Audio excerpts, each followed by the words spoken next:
Hello everybody, and welcome back to another art commission stream. So today I'm going to be working on Xaven, this Darkfallen elf right here. And of course I already did like the main drawing because this is deluxe, you know.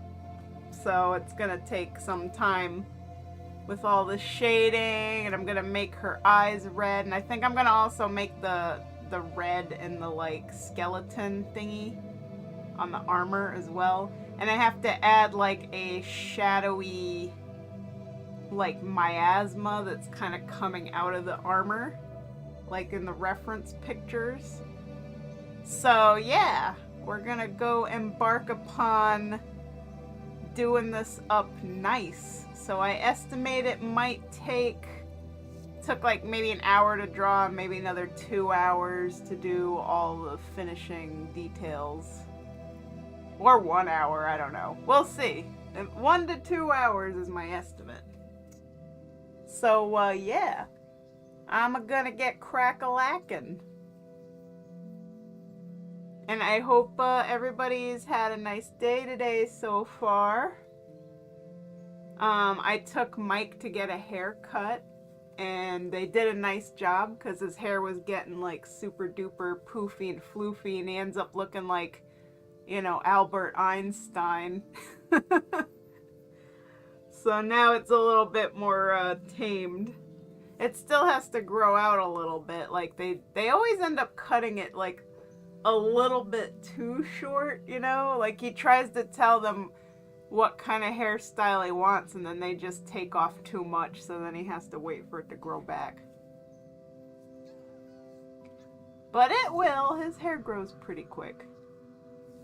Albert Mike Stein. I like that.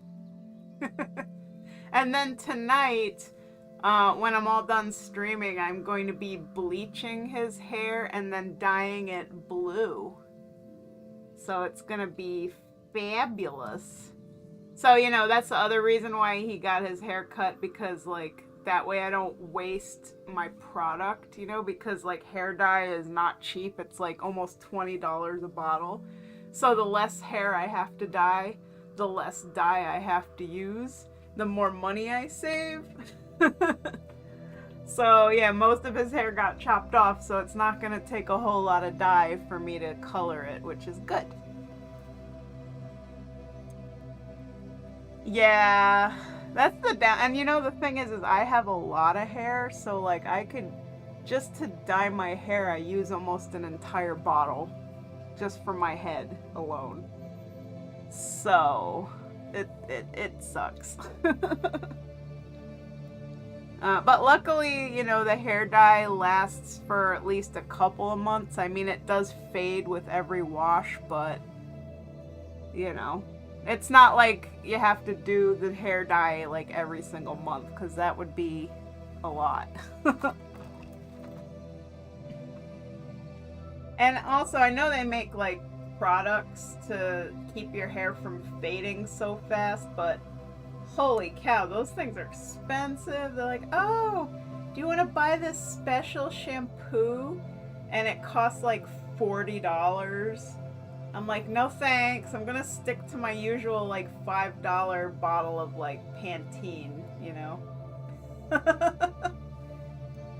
Because, yeah, I don't got the money for, you know, these highfalutin expensive hair care products. Like, you're not selling me on that. Nope, nope, nope.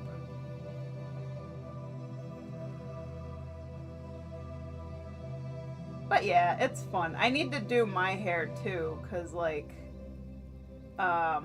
most of my dye has already faded out. So I gotta reapply some more. Freshen up my color. That's the only downside to, you know, abandoning your natural color of hair is maintenance, you know, because when you dye your hair, it's like you have to keep coloring it like every 2 to 3 months because it just fades. I'm gonna give you a bunch of advertisement once this is done because I'm posting this in the guild chat. Aw, yay! I'm so happy. And I hope that your friend likes this too. Are you like surprising your friend with this? Or like, are they gonna come and watch the stream? Do they know about this or what?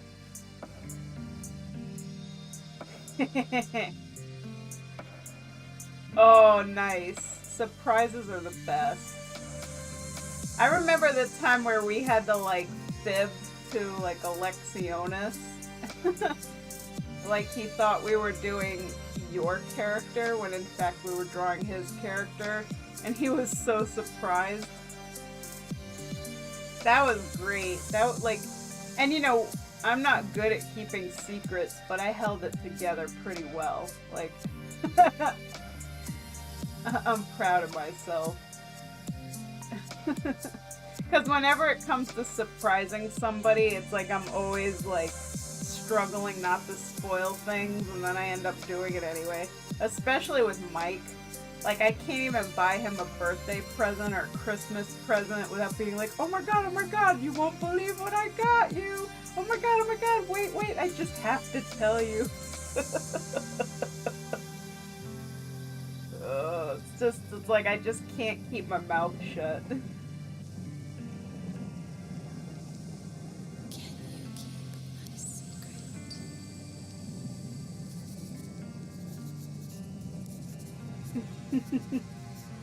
I love the element of surprise. I only mentioned to him that it's for a guildie. He didn't question it further. Oh, nice. Very suave. Good technique.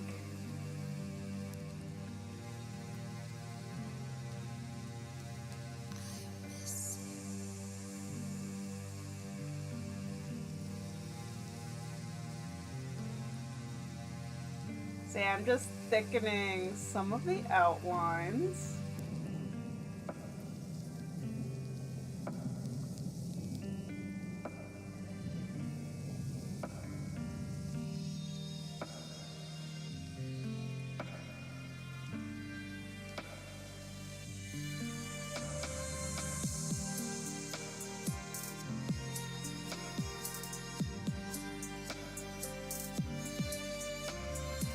Hopefully my computer doesn't do any wonky stuff today. Like no crashing. Because like the past 2 days it's been like, oh, you want to have, you know, WoW running along with your internet browser and Clip Studio and everything all at the same time. And OBS, like, nah. At least one good thing though, now because I'm like an LLC, like if I ever have to buy a new PC, you know, for my art business, I can use that as a tax write-off, so that's good. So yay! It's a business expense.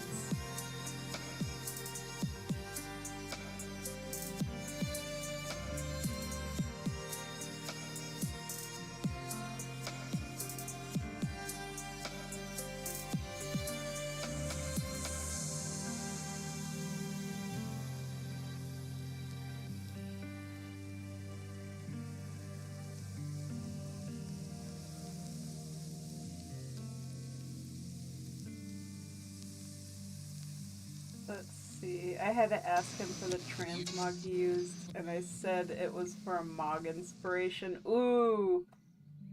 I wonder if he completely bought that, or if he has any suspicions. That's funny.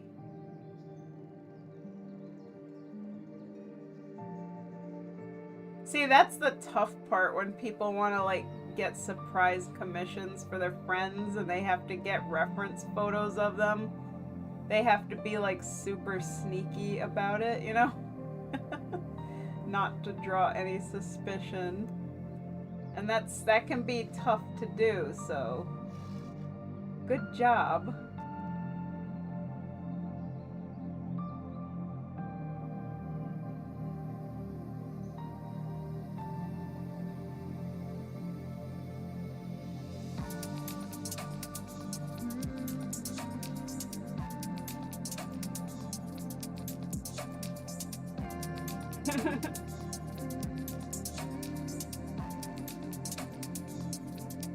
I guess it's easier for someone who doesn't role play. Our peers have more of an incentive to get art for their characters. Xaven doesn't RP at all. There you go.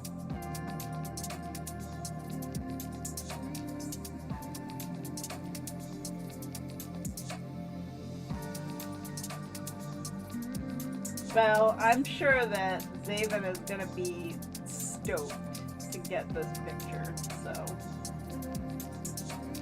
And I'm going to do a very nice job on it.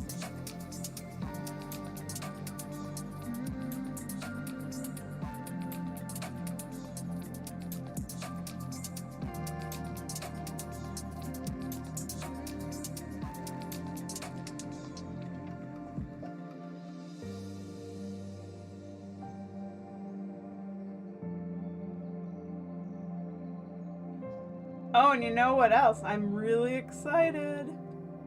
Tomorrow, I'm gonna start making my chibi commission form. So I'm gonna do either Sylvanas or Thalastra, probably Sylvanas. And, you know, make her an adorable chibi.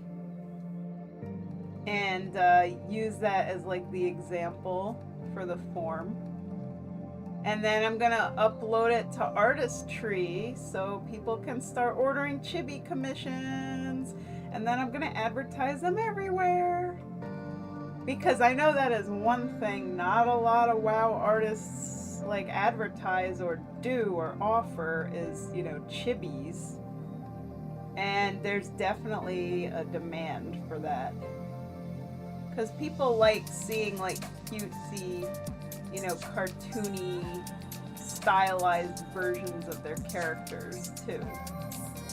So I know, like, as soon as that gets out there, I'm gonna have some new commissions coming in for February.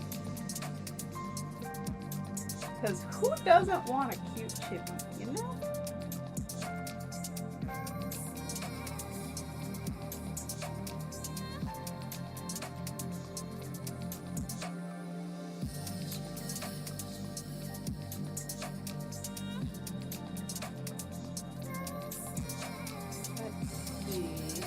Guild is getting attention too. Apparently we're getting new recruits every week, almost every day. People from other servers, the opposite faction, have been noticing us. Oh, wow. So your guild is getting to be popular.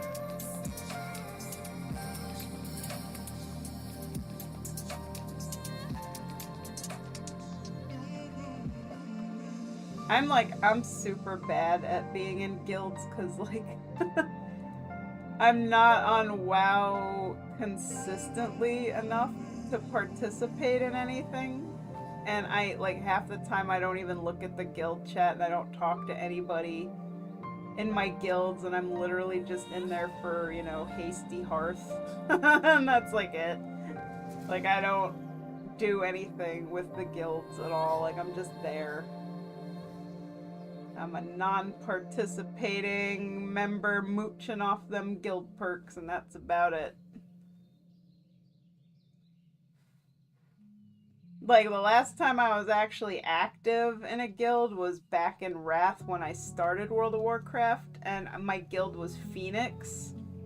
And, you know, I actually raided with them, and, like, we played hide and seek, and we had different weekly events, and, like, I was very active with that guild, and eventually I became a guild officer, and, you know, I really enjoyed it. And then Cataclysm came out and the guild pretty much fell apart and everybody disappeared, and then I inherited the guild and I held on to it for a while, you know, for a couple of years, and then I think when Warlords of Draenor came out, I decided to just sell the guild to somebody because I was like, you know, it's just a dead guild, but the name Phoenix is pretty cool, so, you know, here you go.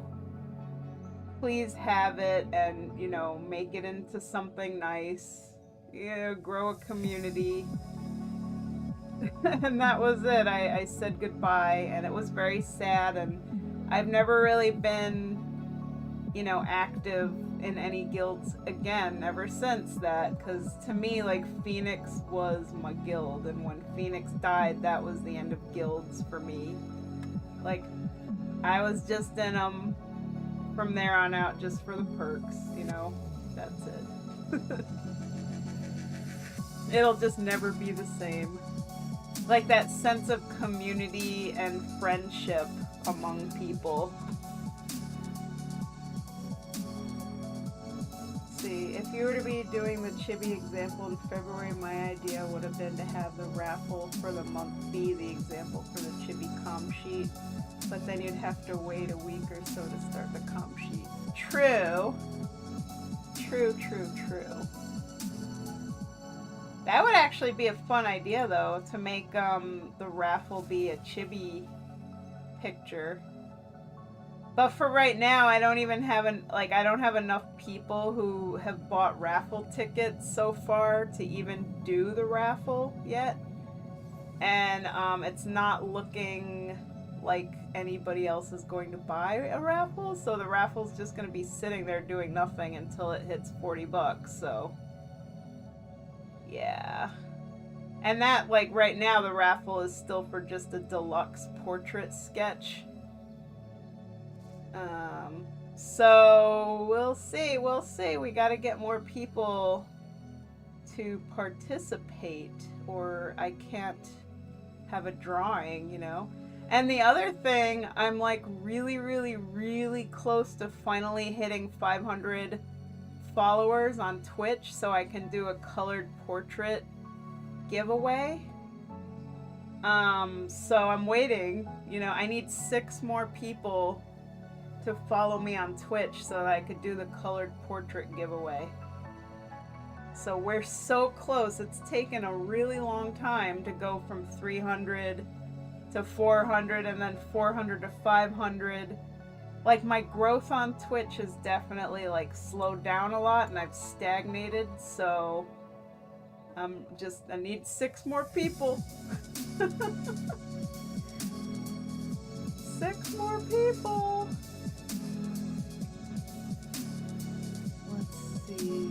Another artist I'm getting art from gave me a sketch today. Oh, you should show me. That's awesome.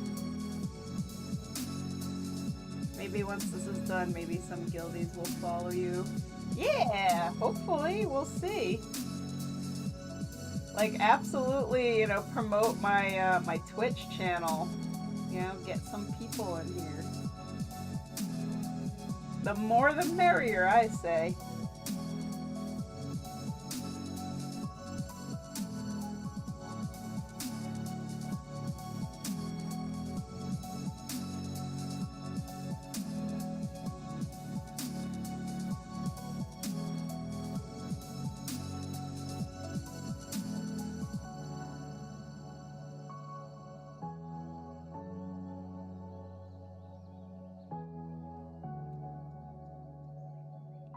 Oh, and also on Instagram, I am slowly but surely inching my way closer to 1,000 followers.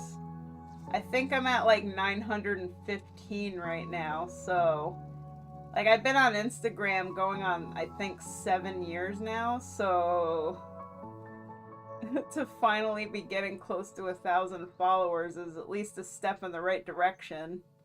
But you know what's really annoying is, like, lately on Instagram, I've been getting a lot of scammy spam messages. Like, the messages all start the same way, which is how I know that they're scams. So I get a message and it's like, "Hi, are you open for commissions?" And I got like 2 in a row, exactly the same text, like copy pasted from 2 different accounts.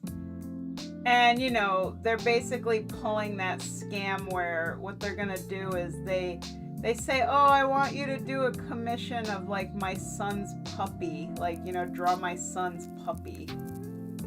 It's always something like that. Something for my kid, basically.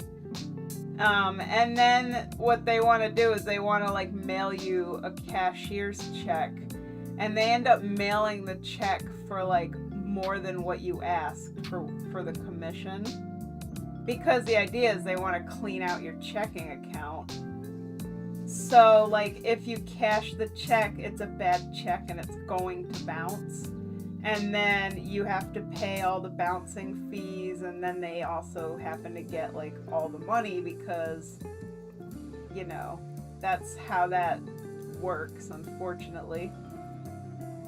Well, or rather, it's more like what happens is they ask you, oh, can you send me back, you know, the difference? Like, they'll give you like some kind of website to wire them the money or whatever. So, like, say I said, okay, this art commission is gonna be like $300, and then they're gonna send me a check for $600 and be like, oh, I sent too much, and they'll make up some bogus story, you know, for why they accidentally wrote the check out for like the wrong amount.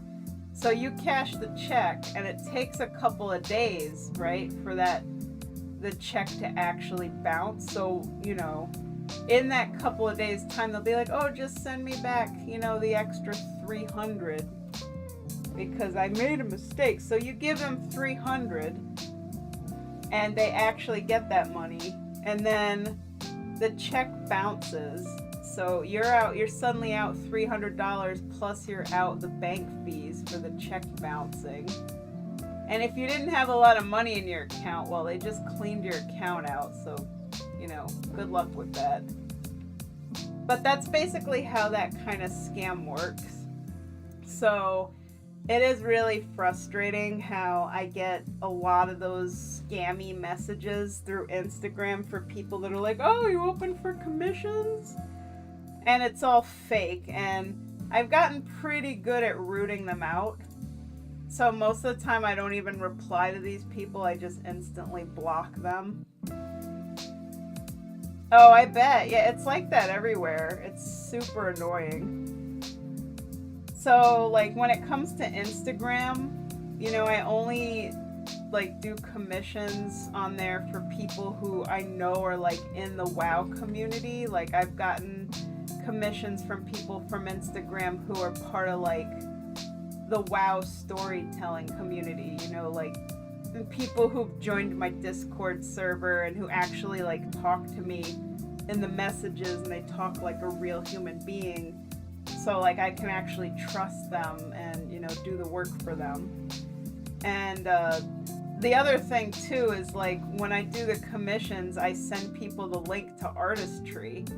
And if they don't pay me through Artistry, then that's it. Like, you either pay me through like PayPal or Stripe, or I don't do work for you. Like, I don't do, you know, cashier's checks or anything fishy like that.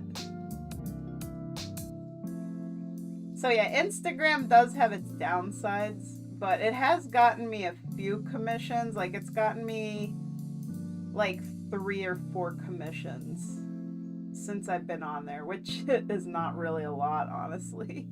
Most of my commissions definitely come just from World of Warcraft and TRP and word of mouth, like, you know, people just spreading the word, you know, sharing the art that I've made with their Discord servers and their guilds and what have you.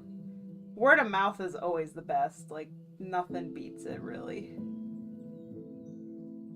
But still, it's exciting that I am at least finally getting close to 1,000 followers on a social media platform. It's only taken 7 years or 8 years. I don't know. Feels like it's been forever. And you know, the sad thing too is, like, 1,000 followers on social media today is still considered like nothing. Like, the artists that really get successful are the ones that have like 6 figures. They have like 600,000 or 1 million followers. It's like, oh my god. Oh my lord. My lord and my gird. I don't even know how these people do it. I really don't.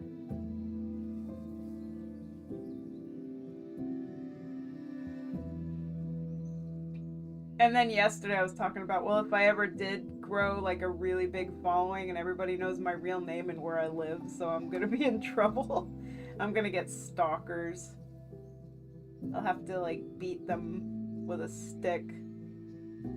Like see them climbing up the walls, looking into the windows while I'm drawing. And just get like a Nerf gun. The stalker!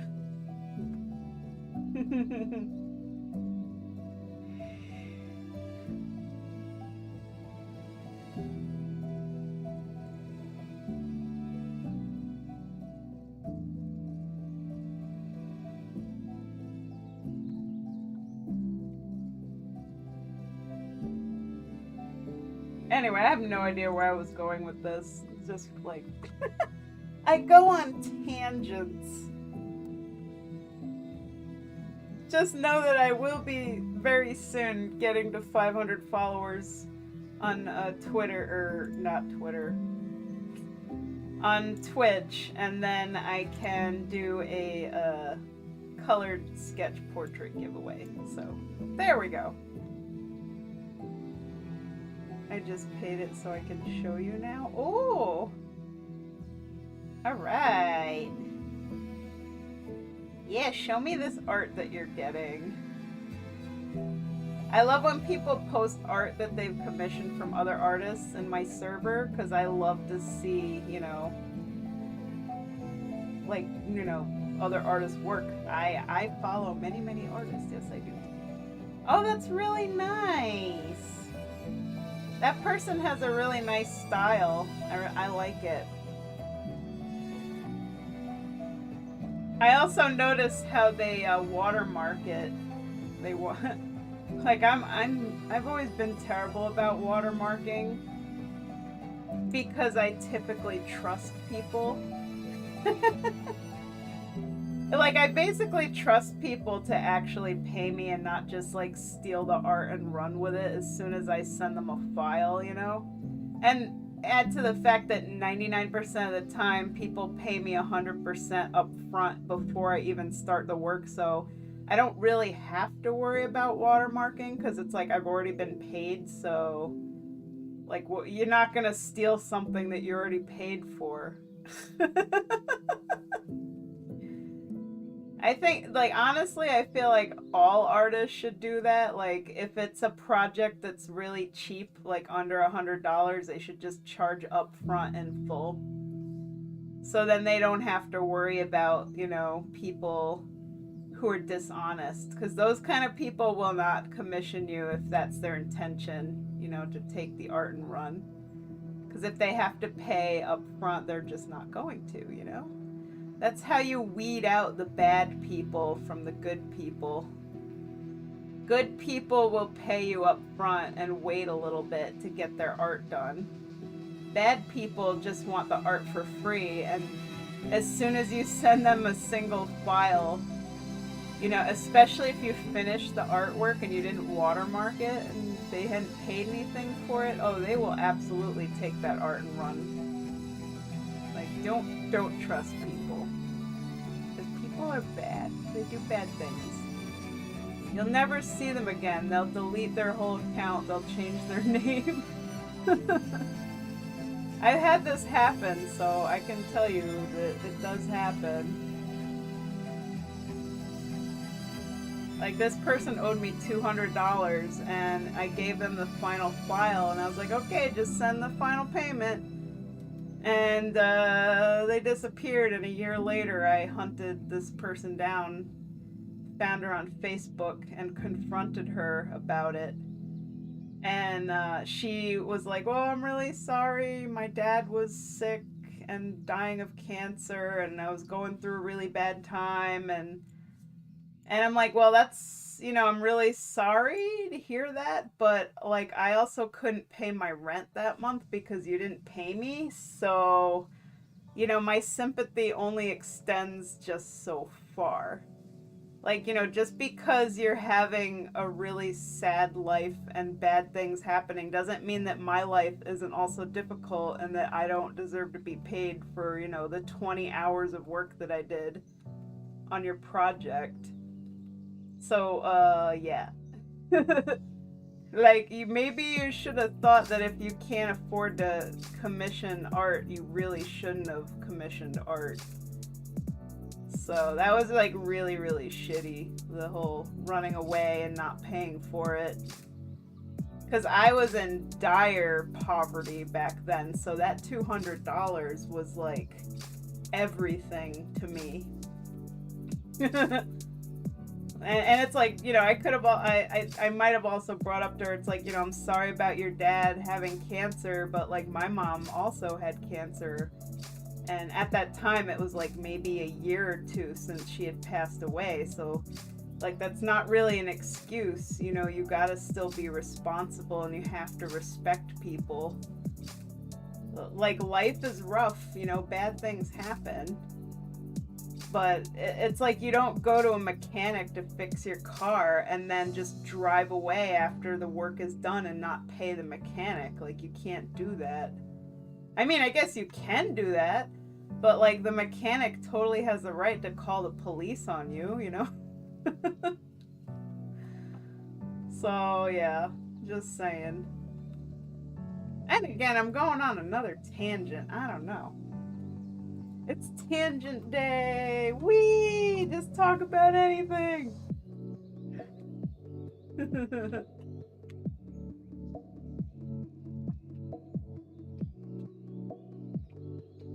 Oh wow, you got 4 commissions being done? That's awesome. Are they all from different artists or like all from that other artist you just showed me?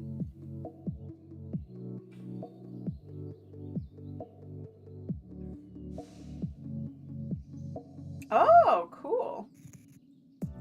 Sometimes people steal the sketch and not pay. I felt sort of awkward not paying up front. Yeah, see, if I was gonna commission an artist, I would pretty much like insist, like, you know, just let me pay up front. Although the problem is too, like, there's a lot of scammy artists as well, like, that take people's money and then never do the art. And I know Chompette and Commander Munt have both been victims of this, where they've told me horror stories about like people they've commissioned either never delivering the work or making them wait really, really long time, and then, you know, pulling some kind of crap, or like the art is garbage.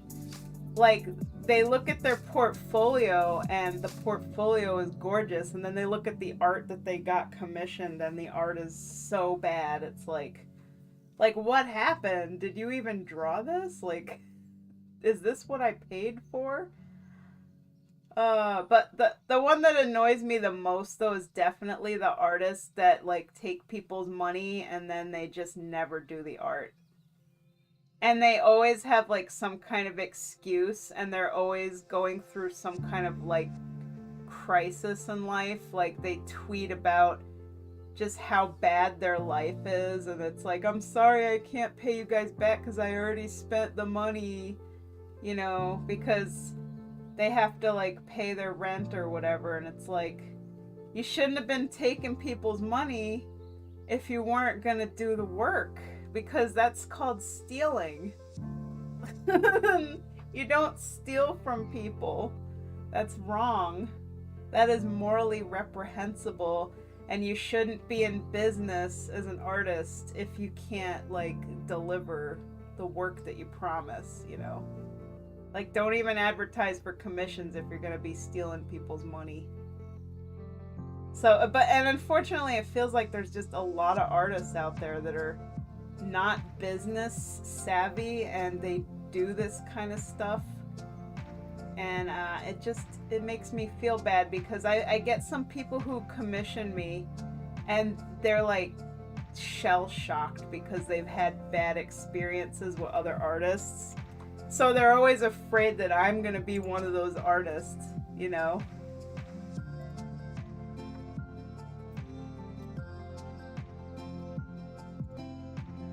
Somebody messaged me and wow, Neztril just waved at you, by the way, hello, and I'm like, oh hi, streaming.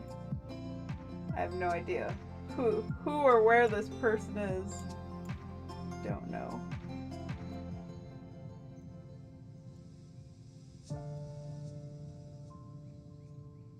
Oh, this person here.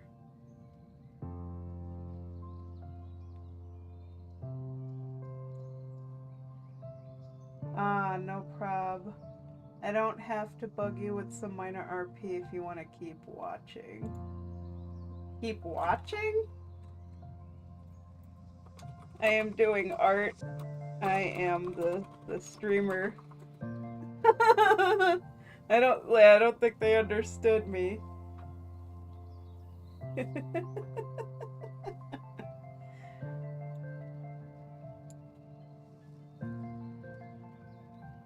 Okay, that's much different than watching.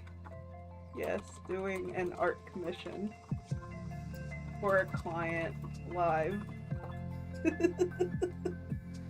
There we go. Where was I?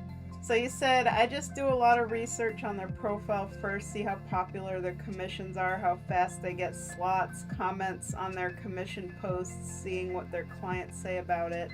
That's really smart, honestly.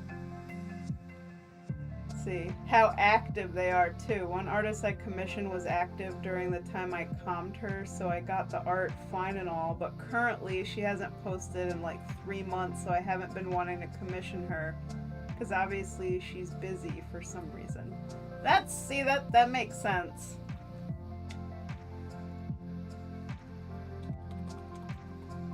And I know, like, sometimes, you know, I don't post to Instagram for like a whole month, but like I basically do all the art, you know, that I do 4 days a week or whatever streaming, and then I just dump it on Instagram at like the end of the month.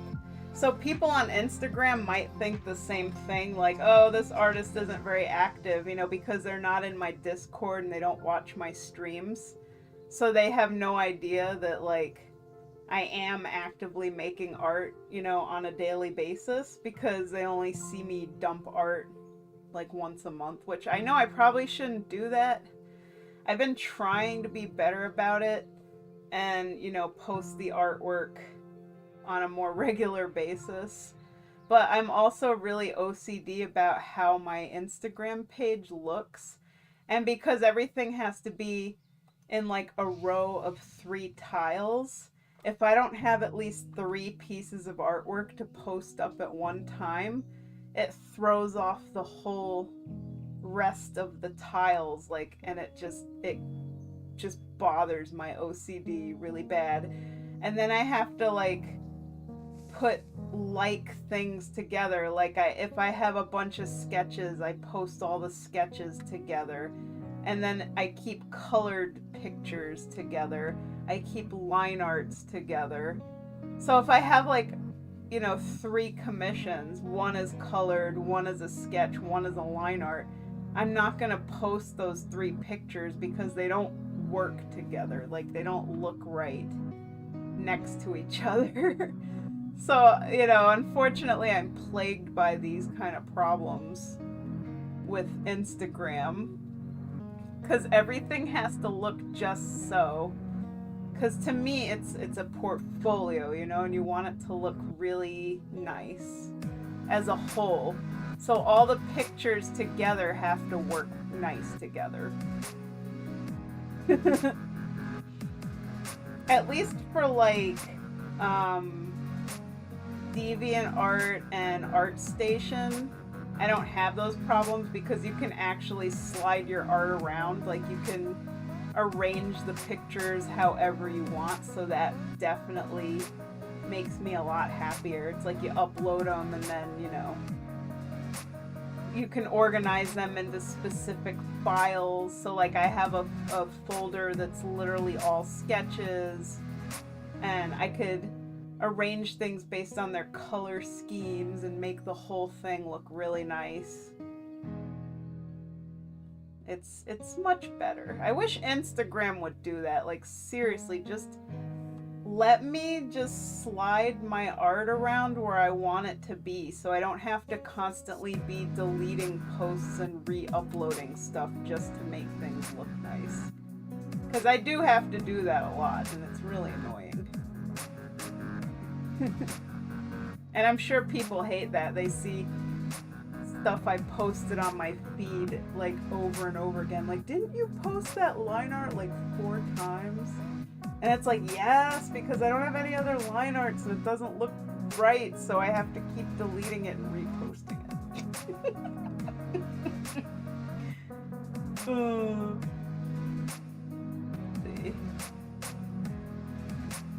The third artist is someone I've commissioned before, and she's popular and extremely active. She's one of my favorite artists of all time. She's so good. And the fourth artist is one I understand I'm not getting a piece from for a while. I agreed to her terms of service that stated she's a mom with 3 kids and that she's going through a lot and she's busy, and that I 100% understand. Wow, that's some terms of service there. I'd be nervous about that one. I mean, I understand. I mean, that's a lot, but I'd probably go to another artist if that was the case.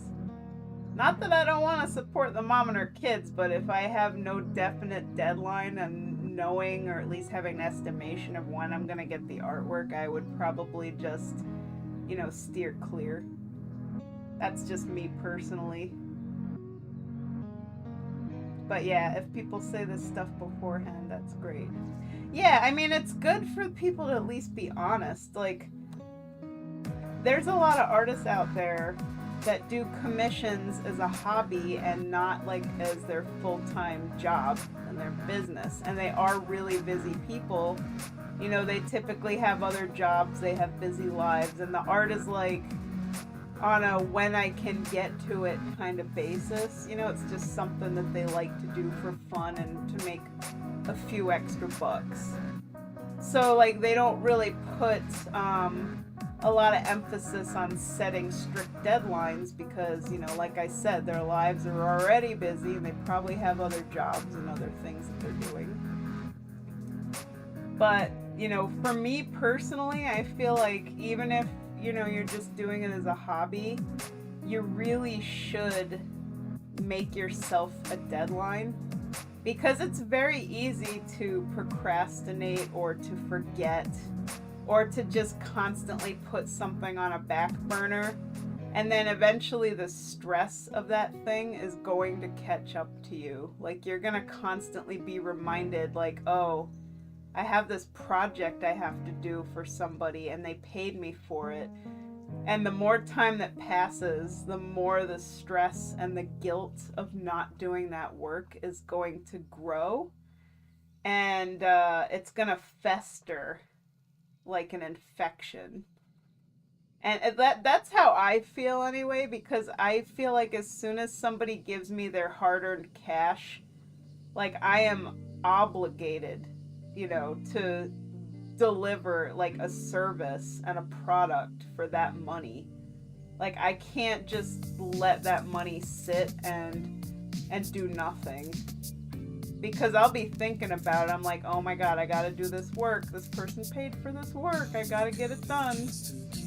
And that's probably, it's a good thing, but it's also a bad thing, because that's why I end up overworking myself, and I have that night where I stream for 9 hours straight and I literally only get up to go to the bathroom and I don't take any breaks, because that's how bad I just feel like I have to get this done because somebody gave me money, Like I have to earn this money. I can't have this money until I've earned it.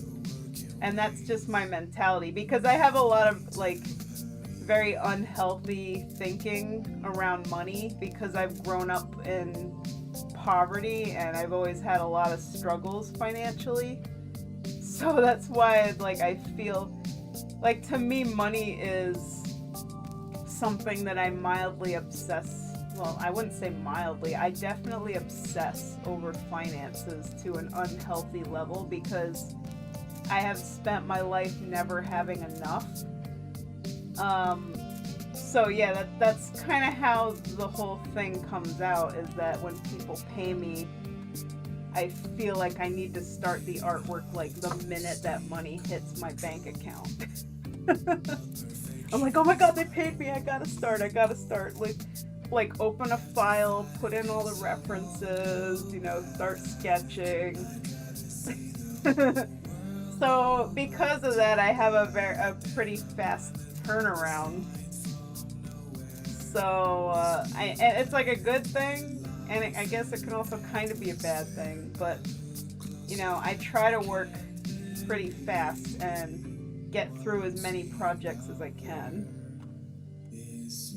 So and also that mentality too is like the faster I work and the more projects I can do in a month, the more money I can make, because obviously I want to make money, you know. It's the name of the game, you know. But the more money I make, the more stressed out I am and the more burnt out I get, because the harder I work and the more I push myself. So it's like, it's a double-edged sword, you know, and sometimes I need to learn to just like slow it down a little bit and not like completely kill myself. But I can't help it. I definitely need some therapy though about money, like, because Mike will tell you, like, I talk about it too much, I stress about it too much, I focus and fixate on it too much. Like, it's not a good thing, it really isn't. But again, this just comes from, you know, the result of living a life where, you know, you grew up poor and never had enough for even basic things, and so your outlook on money is not going to be a healthy one. You're always going to feel like you never have enough, and that's the downside of it. Let's see here, where are we at here? Let's see, the comm is also really cheap, so I also won't mind as much because of that factor. True, if it was really cheap, and even though you have to wait a long time, at least you know, even if they never get to it, you didn't lose too much money. If I was paying for a chunkier amount of money, I'd feel more tense. Agreed. Wait, whoa, she finished it already? What the heck? I'm shook. Is that the art you just showed me? Is that done? I only ordered a flat color, but still, oh my god, that was literally like 10 minutes. How the hell did she do that so fast? Can I see it? Like, am I allowed to see it? That's incredible. Like, who can do color flats in 10 minutes? That's amazing. Oh, okay. But yeah, like, dang, that was fast. Like, you just showed me the sketch. Granted, I don't know this artist's, like, you know, technique and their methods, so... And I also don't know how much they do, like, pixel cleanup, or, like, if they're using masking tools, or if they, like, click and fill the way I do, you know, because, I mean, you can... And the picture you showed me is fairly simple for the most part, so...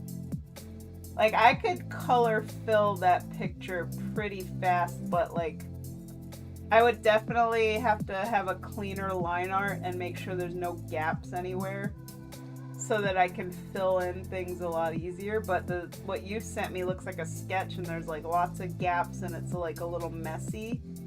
So color flatting that would be a little tough.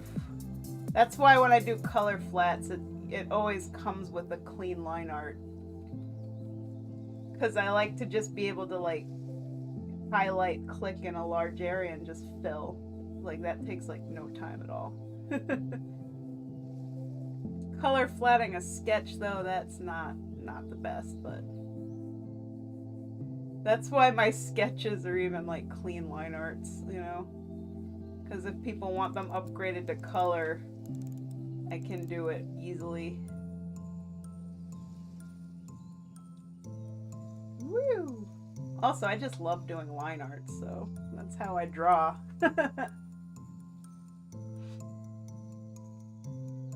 It's basic flat color and reasonably cheap. She also does simple shading for more money and very detailed shading for way more. She's sort of colored over the gaps. It's not meant to take up a lot of time, which is why they're much cheaper. That's why she does spend than what she does spend time doing. Makes sense. Like, if she does it in a very kind of simple, quick way, like, once I see the final picture, I'll know, like, how she keeps it cheap and keeps it quick, because I'll see, as an artist, I can discern, you know? Like, if I see, like, little pixels or colors merged together, things are not, like, completely tidy and neat. If you zoom in, like, that's one way an artist might make a shortcut, you know, where they're not cleaning up pixels and stuff. They're just, I call it slapdash, and that's not to insult anybody. That's just the word I use when you're working really quick and kind of messy, and you're not really too worried about making sure everything is picture perfect and super clean. Like, you're not zooming in and you're not filling in every little empty pixel that pops up, you know? Ah, yes, I see already. I see some pixels on there. Oh yeah, there's some messiness. Yep. It's nice though. That looks really nice, but absolutely, this is really quick. This is what I would call slapdash, really quick. Like, there's a lot of art that's going, like, or colors that's going outside the lines. There's a couple of, like, pixels that aren't filled in. There's no clean line art. It's just a quick sketch. I can even see, like, the mark where her little eraser went in, but she didn't, like, taper the lines at the end. So it's basically quick. It's super quick and not refined. So that's how they're able to keep the price down. So it's something they could just whip up fast. And there's a little bit of airbrushing, like on the nose and on the cheeks, to give the face a little bit of dimension, and a little bit of blending on the lips. And also, I like that they did color holds on the scars going across her eye and her throat. I think that's really nice. So overall, I say I really like this artist's style. It's really nice. Their proportions are good. You know, the eyes are really beautiful. Nice, big, expressive eyes. Good facial expression.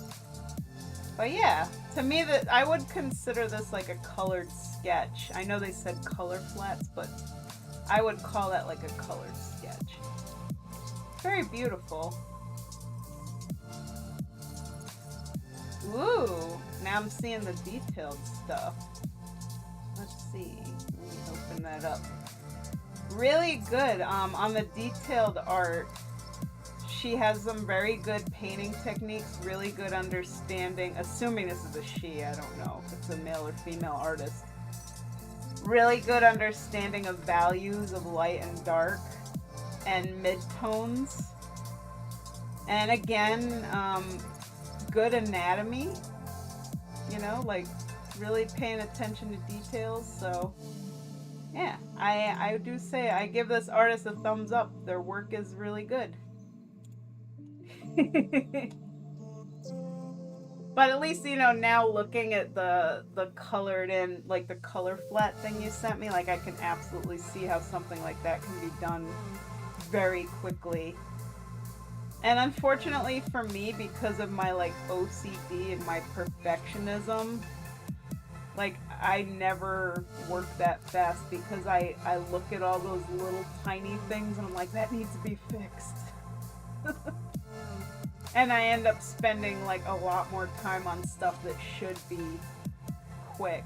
Like even these sketches, you know, like this sketch here, for $40, this should take 2 hours, not 3, but because, you know, I'm such a perfectionist, it's like every little line has to be perfect, and I'm always fussing with things. Like little details that probably nobody would ever even notice. But I'm the one who has to zoom in and like make everything look perfect, or perfect in a way that satisfies me. Like if it doesn't satisfy me, I won't give it to the client because I feel like it's not done, or it's not right, you know? Like it's like I have certain quality standards to my work. Everything has to be really like clean cut. So even my sketches are not really all that messy and sketchy. So they're very like precise. So that's why I call myself like the OCD artist, because that's what I chalk that up to.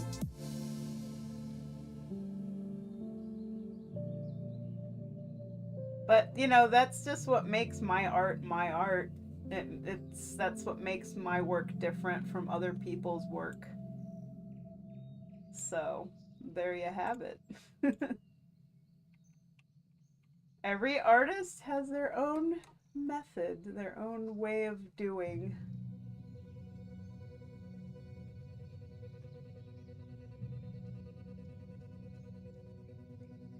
And my way of doing is high detail and attention to detail.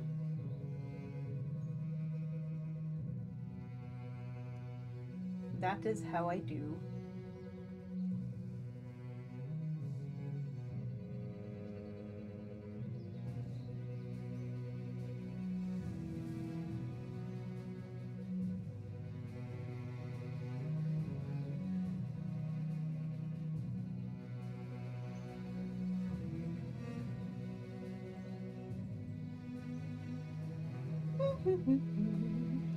Alright, now one thing I need to do here.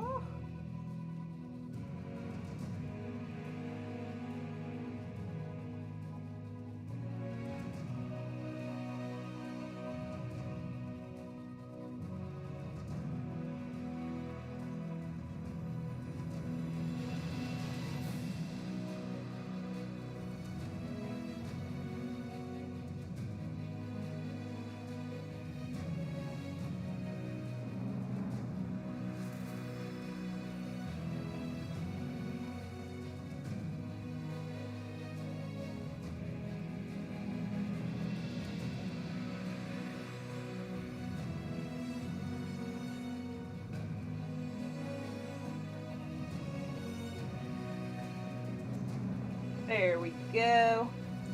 All right, now I'm ready to start the shading. Oh yeah, also I'm gonna sign it and write the character's name on here as well, and then I'll start the shading. So we'll do that. And what I'll do is I'll send you both versions if you want, like just the sketch version without the shading, and then the shaded version. Because I like to do that lately. I save both just in case, like for whatever reason, if anybody ever wants both. Especially it's helpful too when, you know, I get people who down the road, they come back to me and they're like, hey, how much does it cost to like upgrade this to color? And I can't tell you how difficult it is to take a sketch that's been like deluxe shaded like this and color it if I didn't save the line art file. Like when I merge the shading and the line art together, it's like, yeah, forget it. So now I've gotten a little smarter.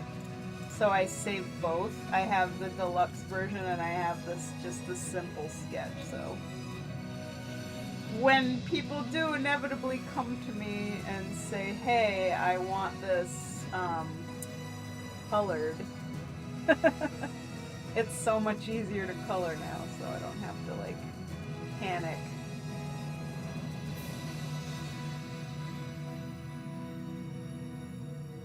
There we go. Woo. So Let me find a good place to sneak my signature. I'm thinking the arm would be a good spot.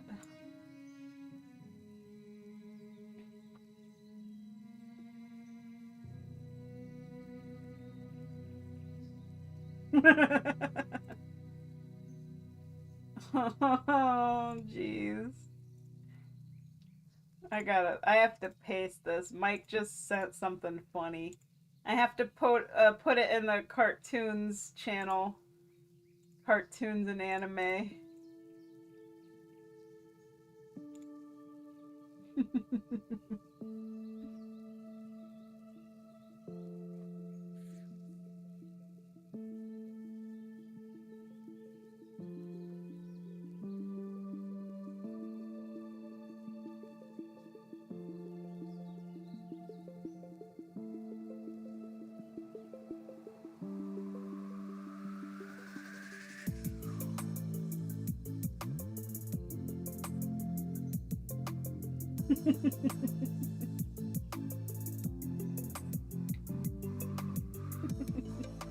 I don't know why, that just cracks me up so much. Mike streamed yesterday to rant about Velma, and he literally streamed for 2 hours, which is like the longest he's ever streamed for. Just to rant about Velma.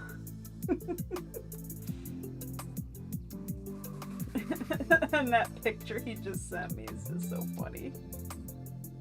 Oh man.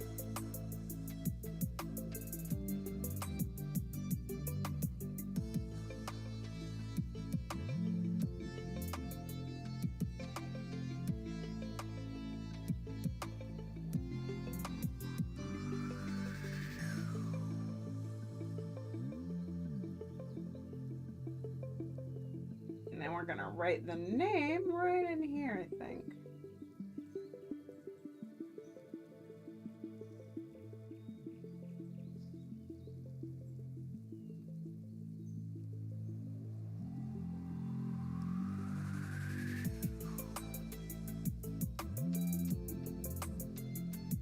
Two comes done, well, mostly 2 to go.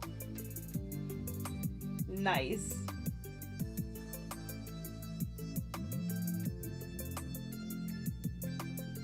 I don't know how many artists like stream all of their commissions too, like what I do. But I feel like it's nice, you know, when you get to watch the artists, you know, actually make the work too, and, you know, talk to them. Like actually get to interact with them. It becomes more personal.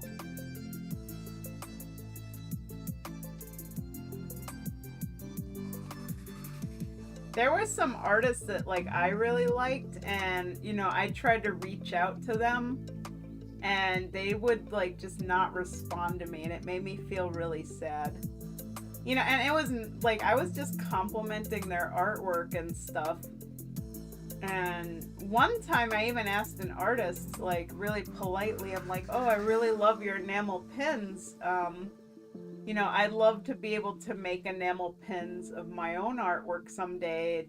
Can you recommend like a manufacturer? And they're like, no, I can't tell you. If you're trying to fish for what manufacturer I use, I'm not going to tell you. And I'm like, wow. See. I'm like, it's just, I don't know. Some artists are kind of dicks. I hate to say it. Especially the ones where, like, you know, I reach out to them to ask them a question or to compliment their work and they just don't reply, like, at all.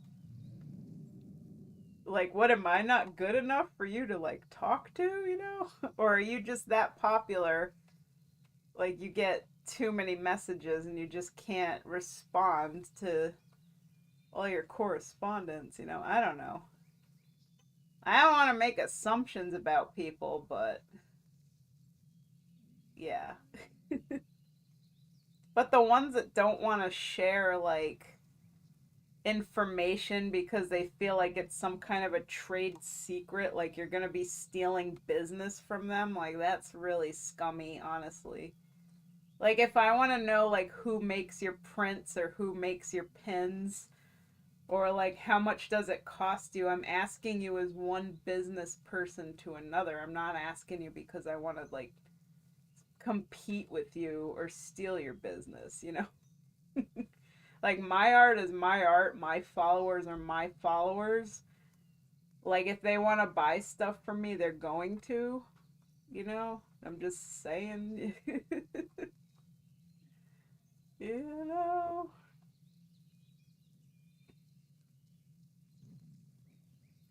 See, one of the artists, the really popular one, only really discusses things with you if you order a painted commission rather than a sketch.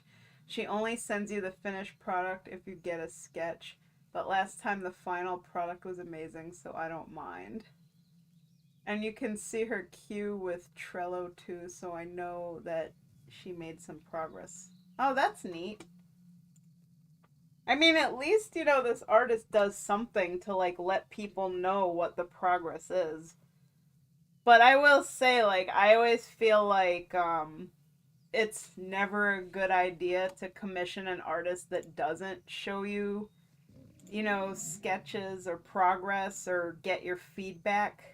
Because the last thing you want is to, you know, order something and then it's not what you wanted. And the artist is like, well, tough luck. Like, this is what you paid for. It's like, but you got all the details wrong and it doesn't look right and that's not my character. And the artist is like, well, too bad. Tough noogies. Here you go. Enjoy. Because like again, I've had that happen to my friends where they've commissioned artists and like their portfolio looks fantastic and then the work they actually got looks like a pile of dog poop. Like they literally just farted it out in 5 minutes and put no effort into it.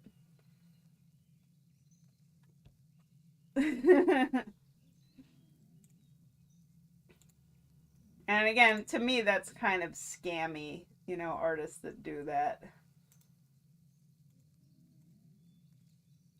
I would like to think, though, that most, you know, artists that do commissions, you know, aren't like this, that this is just a, like a small minority.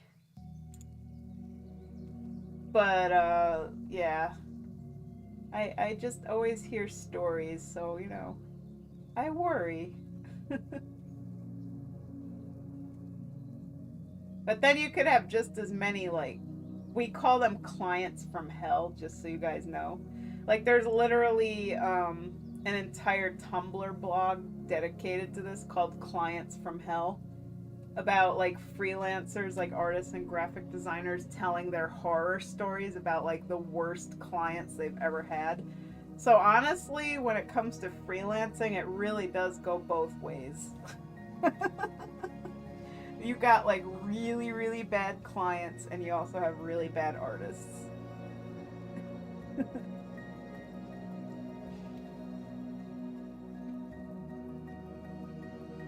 I'm kind of nervous about that, but she nails things down pretty well. Good.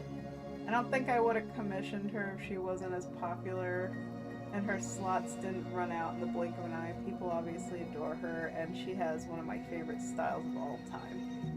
Can you show me this artist, or is it the one you already sent?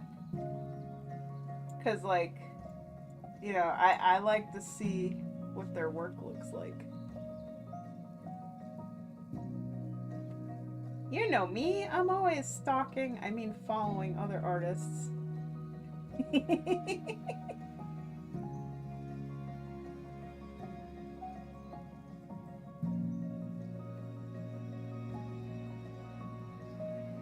Hetty Kovacs on Twitter. Sure. Yeah.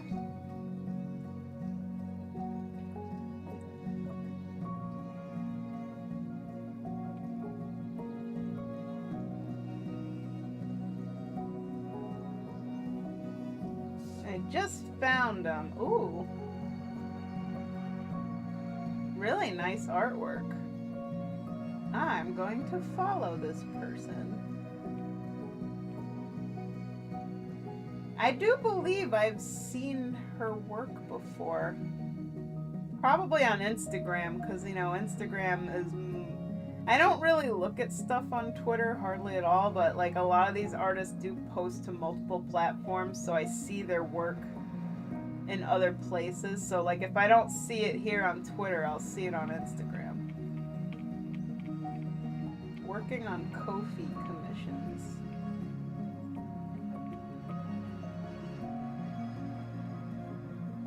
Yeah, I will follow this artist. That is really, really well done. Very pretty.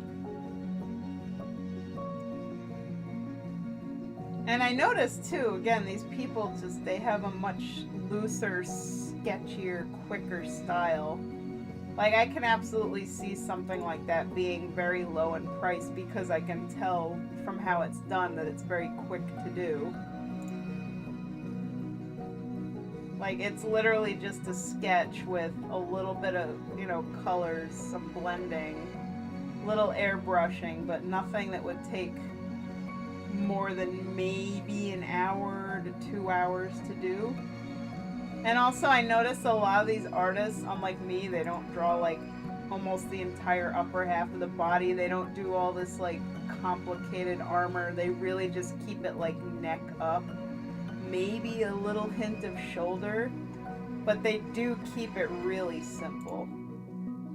For me, like, everything I do has to be ridiculously ornate and complicated and take, like, hours to do, so that's why I gotta charge what I charge.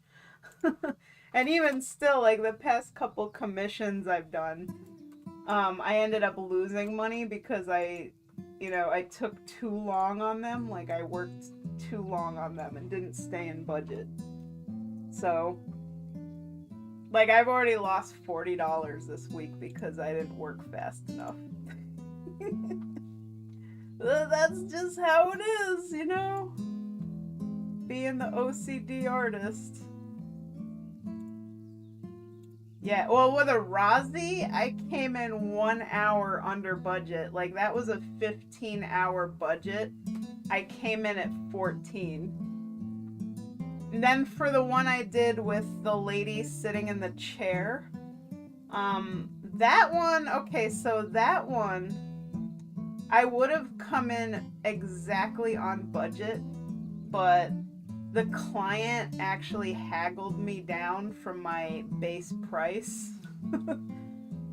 And I feel really dumb because, like, you know, usually I don't let people talk my price down, but they kind of, like, pressured me a little bit. Like, you know, oh, she's sitting, she's wearing a skirt, you're not really gonna see her legs, so because you don't have to draw her legs, like, could you lower the price a little bit? It was supposed to be $180, and I gave it to them for $160. And had I charged the full $180, I wouldn't have lost any money. So I learned my lesson. I'm not going to do that anymore. I'm not going to let people haggle me down, because for that picture I ended up doing a chair and curtains in the background and color holds. Like, I added a whole bunch of extra stuff. Like, they didn't pay for a background, they didn't pay for color holds. And I did all this stuff because it was what the composition needed to make the picture look good. Because you can't just have a character in a sitting pose just floating in white blank space. That doesn't look right. The character has to be sitting on something. And then the character is, like, albino and has really pale skin and really light hair. So, like, filling in these light colors in a black line art also doesn't really look good. To me, anyway. So that's why I also had to do color holds. So I ended up losing only $20 for that picture, but still, you know, like I said, had I not bent and had I just charged my original asking price, even with all the extra stuff that I did with the background and the color holds without charging extra, I would have at least made my labor worth, you know, my $20 an hour labor. So, yeah, there's that. And then for yesterday's commission, the one I did for Babone of his Worgen Death Knight, that armor was so ornate that that picture ended up taking 3 hours, but he paid 40. So that only covered 2 hours. So again, I lost $20 in labor because, and you know, the thing was, is like a half body simple sketch is $30. And I actually did charge him a little extra because I knew the armor was ornate.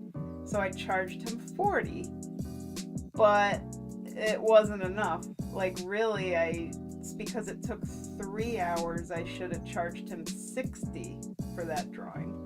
So again, like I can't always predict, you know, every single picture is different, and it's really hard to know, you know, exactly how many hours something is going to take.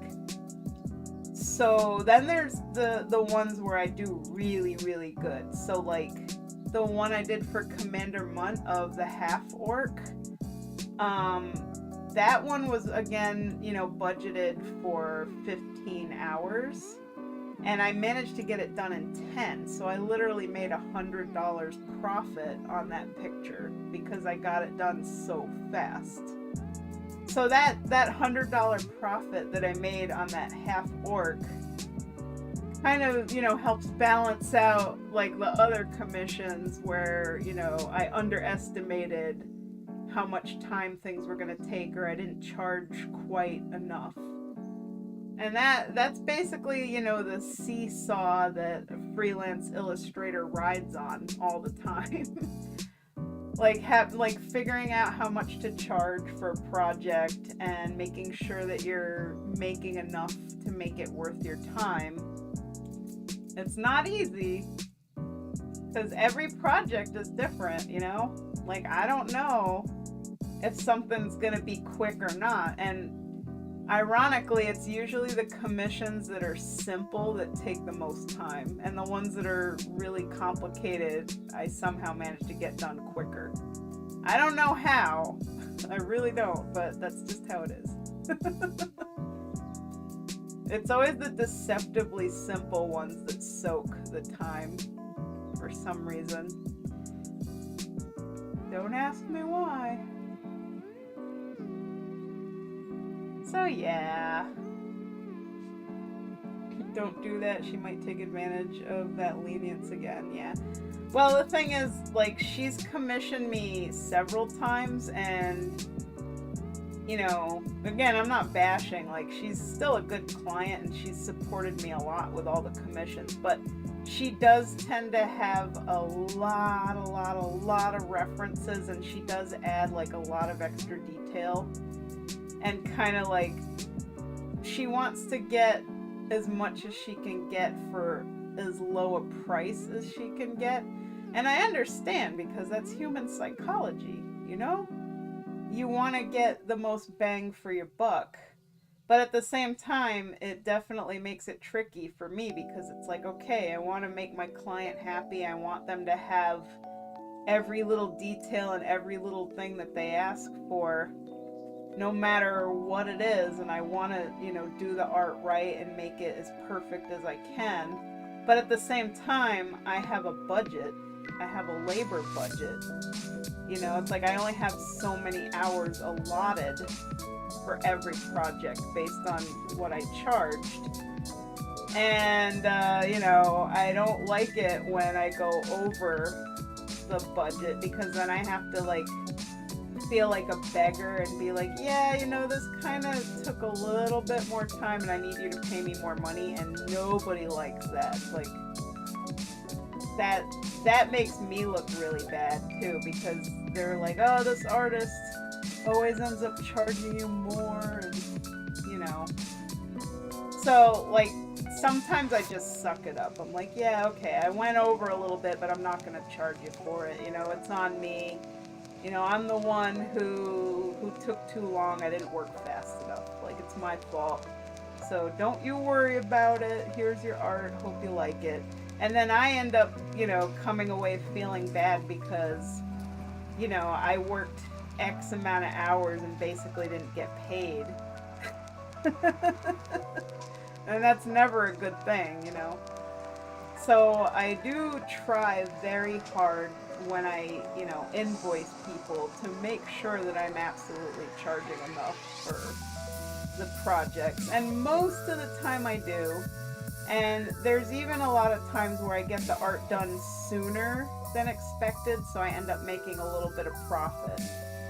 So I try my best, you know, to always stay within the budget and to not be put in those like awkward situations where I have to ask people for extra money because I don't like doing that.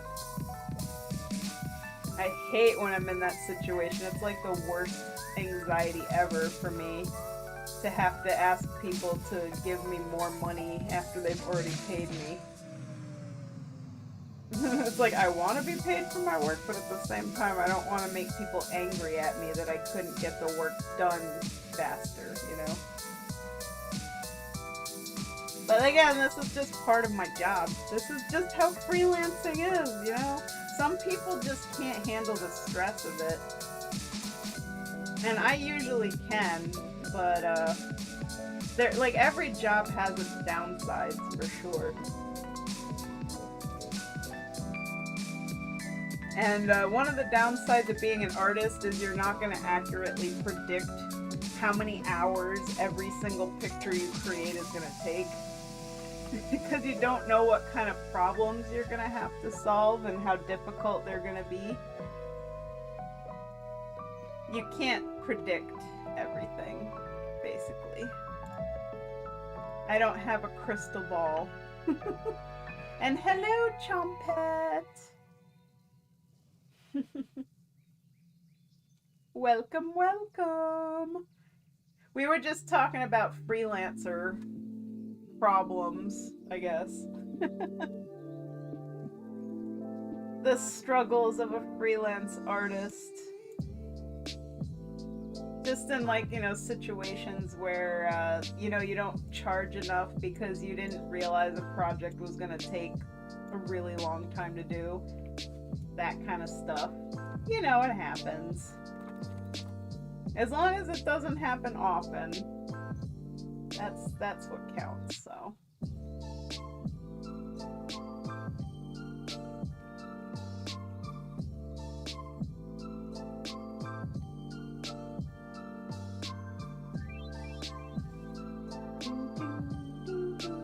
When I end up thinking I have a lot of details for a character reference description, I usually just ask artists if there's any details they want to take off to simplify. Oh yeah, I've absolutely had to do that for some people. The most recent one that I can think of was when I had to do that colored Drakthir portrait sketch.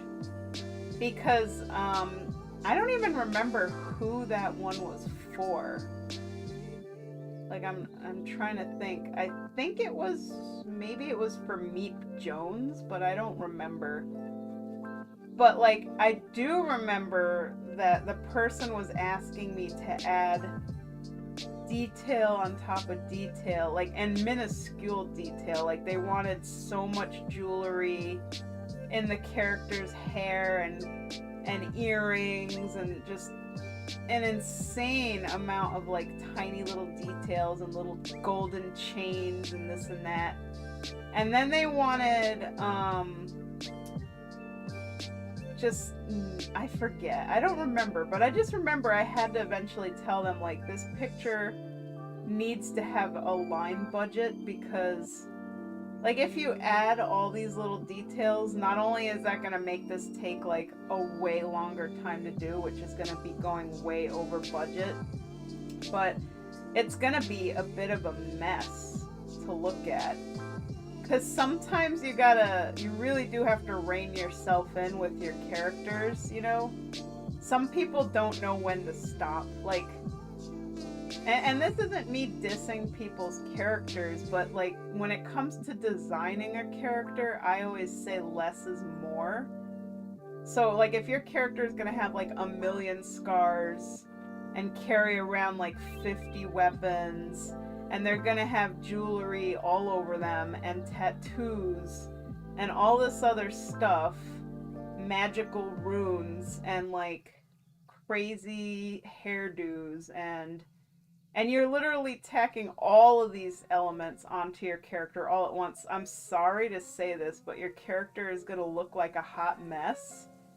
and your character is going to be a pain in the ass to draw for an artist. Like, I've had some commissions where people have literally sent me like 50 reference pictures, and every reference picture is like a different thing. Like, they have to have this specific tattoo, this specific piercing, this specific hairstyle, this face claim,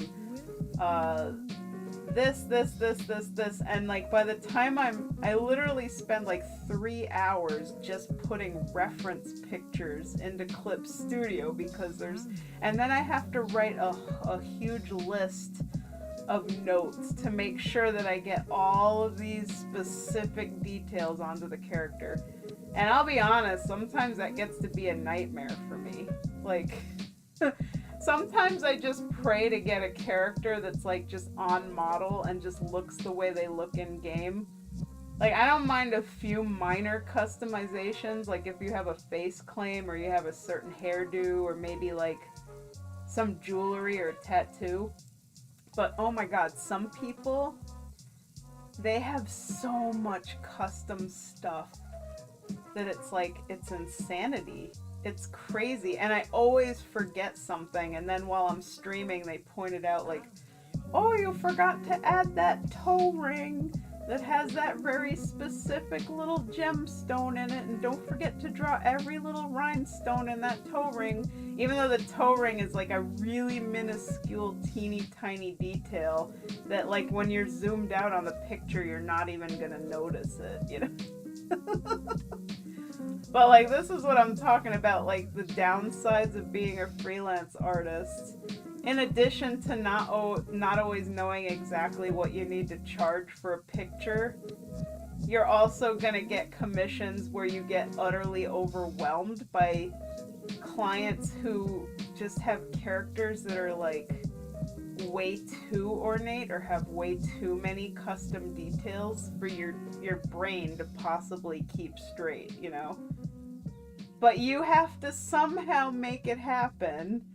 So a lot of times with those commissions, I do a lot of the work off stream because I just have so much anxiety about forgetting a detail or messing something up. So I'll do like a lot of the sketching and all the, you know, reference picture stuff like off stream. And then I'll send it to the person and be like, did I get everything? Did I miss anything? Is everything there? You know? And then once they approve it, I can finally like take a deep breath and be like, okay, we got it all in. We didn't forget anything. Everything is there. It's all good. And then you just keep going, you know? And that's how it is. That's my job.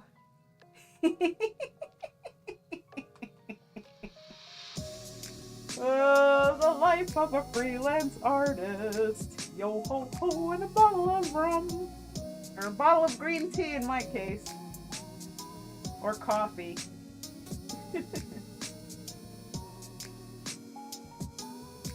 Let's see, Lindsay, just reading your chat here because I need to be more careful with my money. That makes sense. If I have any more plans or ideas for my half-orc Jaith, I just don't follow through with it because he's pretty complex to me. Like, he has the most ornate armor out of all my characters. He's a half-breed. He has scars, specific piercings, unique eyes, magical wings that are more like an ultimate power, so not all the time. A rune on his arm with specific shapes. So when I commission him, I usually don't do so in his armor unless I have a lot of money to spend.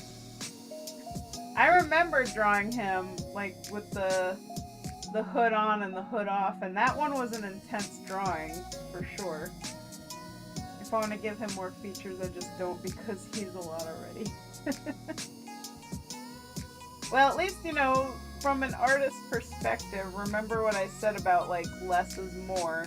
So if your character already has a lot of details, then it's probably good that you don't, you know, tack more onto them, because at the end of the day, the important thing is how you write the character and their actual story.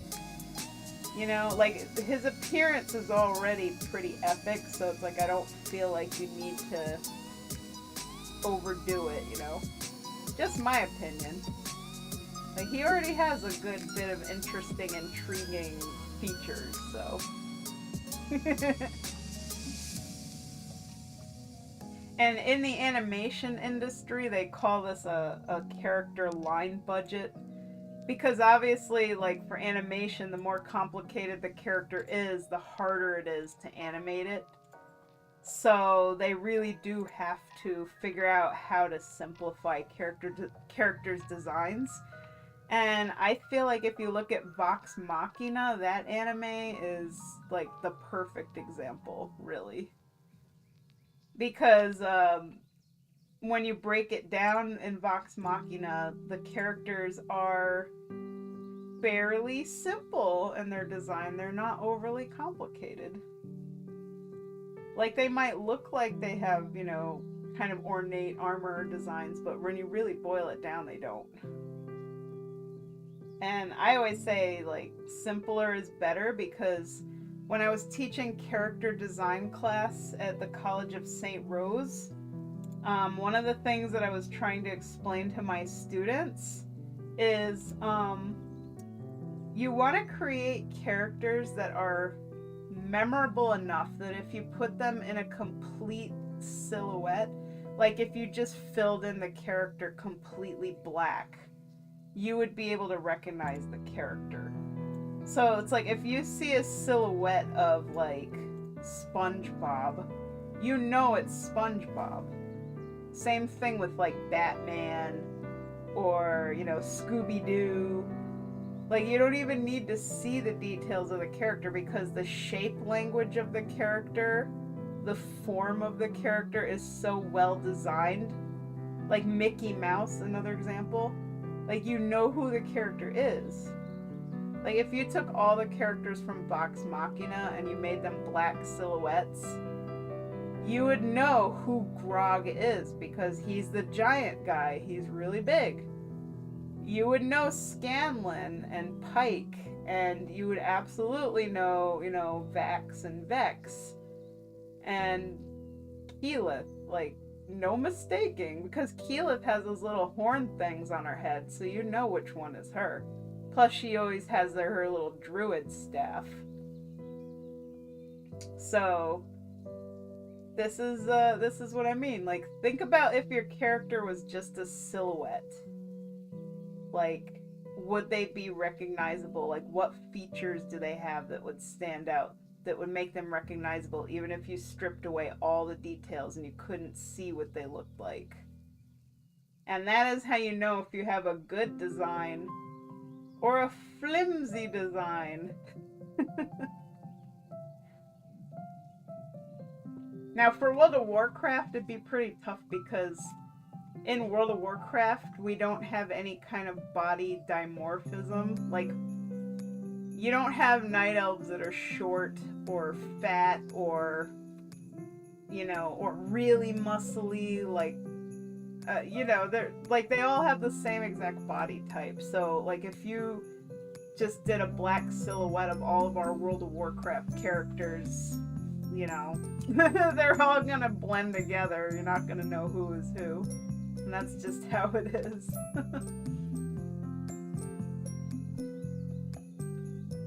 Hello, Savannah! Welcome! Welcome, welcome!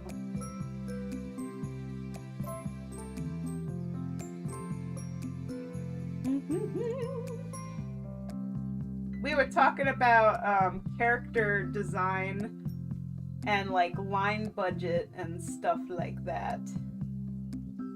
Like, cause I was talking about, you know, some people who they design characters that have just way too much going on. I was talking about it from the standpoint of, you know, being an artist doing commissions, and how some people's characters I always feel like are a little too over the top. Like, the character just has a few too many details, like too many tattoos, too many scars, too many weapons, armor that's like insanely ornate to an extreme. And I was talking about how, you know, people should think about like having a line budget for their characters and think about it in terms of animation and design, like how less is more.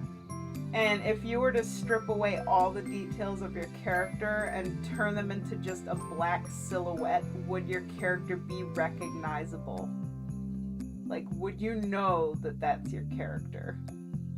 And if the answer is no, then you need to really think about your character's design and maybe, you know, think about what would make your character stand out a little better. And that doesn't need to involve your character having, you know, a ridiculous amount of things all over them. Like details all over. And again, my argument is that sometimes less is more, like less detail versus more detail. So yeah, that's pretty much it. I like having a mix of detailed characters and simplified characters. Yeah, like with my characters, most of the time I don't really design them off the WoW model so much, so because I'm kind of boring that way. I think the issue is less the level of detail to me and more how you apply the details. Well, yeah, like I feel like if you're gonna have specific details to your character, it really should relate to the story of the character. Like there should be a reason why your character is covered from head to toe in a million scars. Like there should be a story behind it, and not just because it's edgy and it looks cool. There should be a reason why your character carries around 50 different weapons and they're covered in weapons in every nook and cranny of their outfit. So, like, yeah, it shouldn't just be because it looks cool. There should be a reason for it, you know.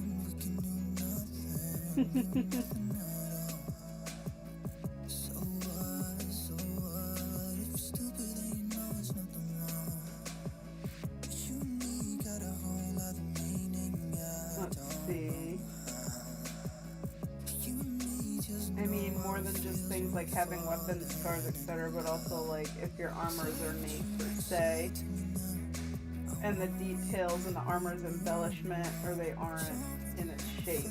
Yeah. But yeah, overall, it's like I like for people to be thoughtful about their character's design, you know. Just like put a little bit of thought into it, like what's the reasoning for, you know, certain design elements. Because believe me, if you do that, if you think about it a little bit more, you'll be like making some really cool characters. And I will say, for the most part, like most of the characters I get commissioned to draw are pretty darn cool. Some of them do stress me out though, like like I feel like they got too much going on.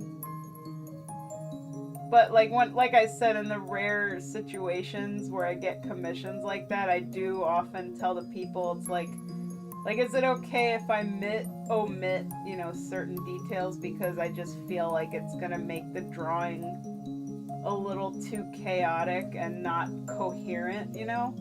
So when somebody's asking me to add in details on top of details on top of details, I'm like, this isn't gonna be really clear what we're looking at, so we need to, like, you know, pare things down a little bit. And luckily most people, they don't fight me on that when I, you know, I give them some pointers. I'm like, hey, is it okay if I simplify this a little bit? Especially when it comes to the WoW armor, because holy moly, some of the armor, it gets to be so ornate and so complicated half the time that it's like I don't even know what I'm looking at. So Like, yeah, I'm gonna simplify this because my brain says that I have to. My brain can't understand what I'm looking at.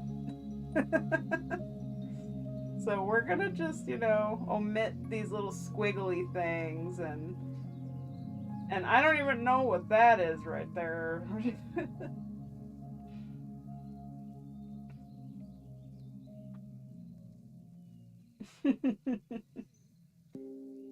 Let's see, reading up the chat here.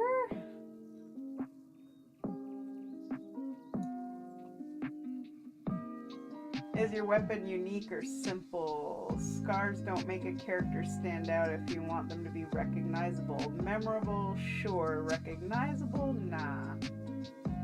Yeah, that's like what I talked about before. I was like, if you were to take your character and put them in just like a black silhouette, would your character still be recognizable? Like, does your character have any unique features about them that stand out enough that you would know who your character is if they were just completely filled in as a silhouette? And then I brought up like animation, like I brought up Vox Machina. I was like, if you saw the characters in silhouette, you would know who each of them are. Like, you would be able to quickly identify who's who, because there is something to be said about shape language and having characters with dynamic figures. And I mentioned how, like, if we were to take silhouettes of our World of Warcraft characters, we would have a really hard time because there is no body dimorphism. Like, every single, you know, race has a very specific body shape for male and female, and we can't alter that. You can't make your character heavier or shorter or taller or leaner or thinner, unfortunately. So every night elf looks exactly the same, you know? So, like, but for you, like with Lomnus, you know, if you took your character the way you designed him and you put him in a silhouette, he is completely different than anything in World of Warcraft. He absolutely stands out, and you would recognize the character from the shape, because he's a big fur-bulk bear guy, you know?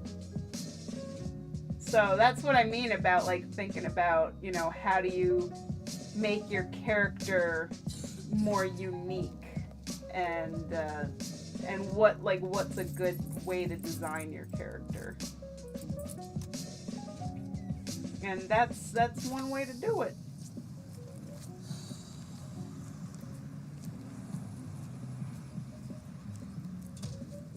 See, I like to ask what the signature feature of each of my OCs is. That's a good question to ask. Like for Lynn, it's her hibiscus flower in her hair. Yes.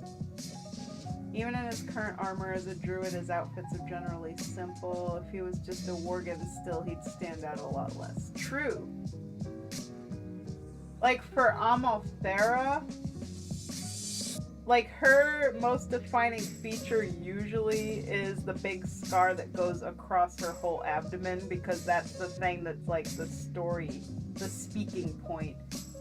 Like, how did she get that scar? You know, there's a whole story behind it, and it has a big effect on her character. But, like, most of the time, that scar is covered up, and nobody's gonna see it. So, it's, you know, she tries not to have it be a conversation topic, because she doesn't want people to see it. Even though I know I dress Amma pretty skanky, like, in the game and everything, so, like, just ignore that, because that's, like, out of character, just me wearing my slut mog, you know?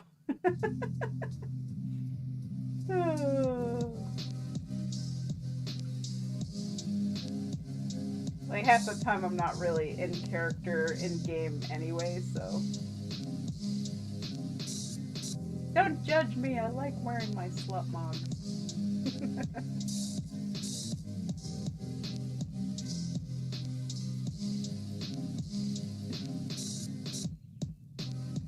Llama's bear. The fur-bulk form isn't the true one. Oh, okay.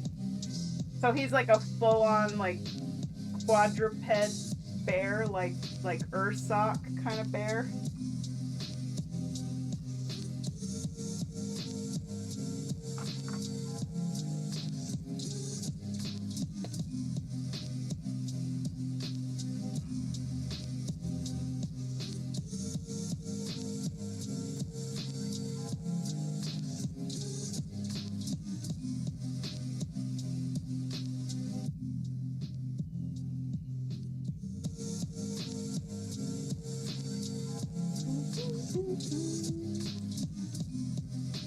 We're almost done with the shading.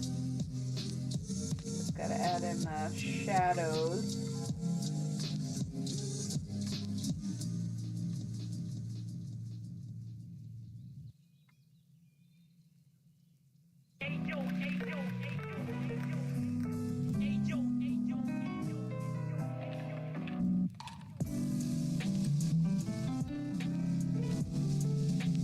He's a child of Ursoc, aka Sapient Bear. Oh, cool.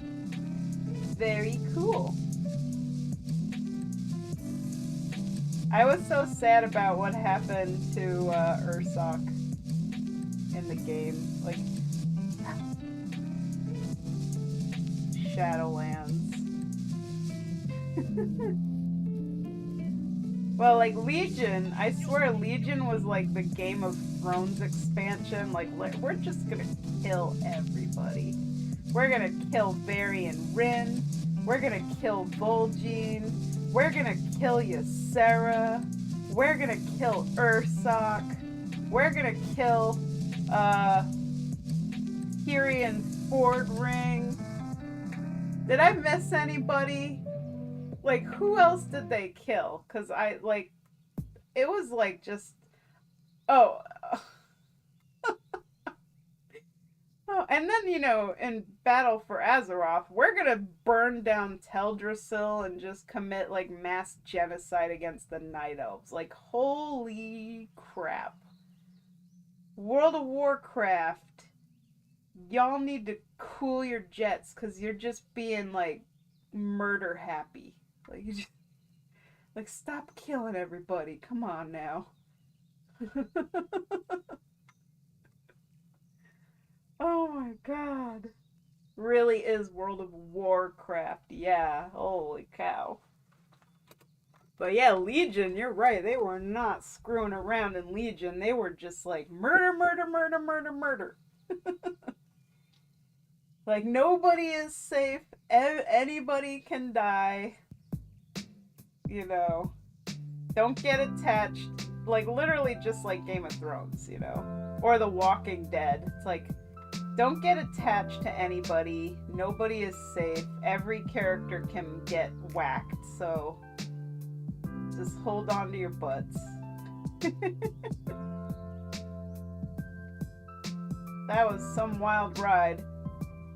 I was pretty devastated about them killing Vol'jin, though. Like, I've always loved Vol'jin, and like, he just became war chief and now he's dead. And I was just bummed. Very bummed. Because I'm primarily a Horde player, obviously, and I love the trolls, so. Like, why'd you have to go and kill my Vol'jin? Why?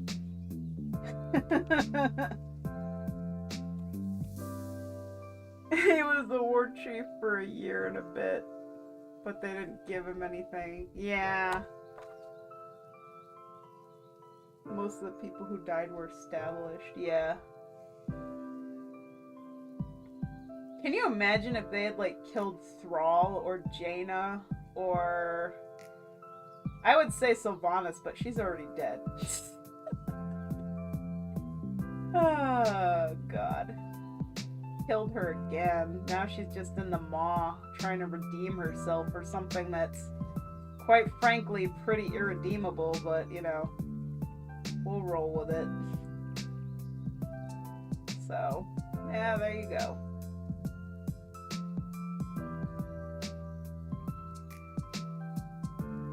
If they killed Jaina, I'd be so sad. Yeah. Let's see. More so saying he wasn't just made war chief, but He was the shortest time as one. Yeah, he was. They're more likely to kill Alex. Who? Oh, you mean Alex Strasza?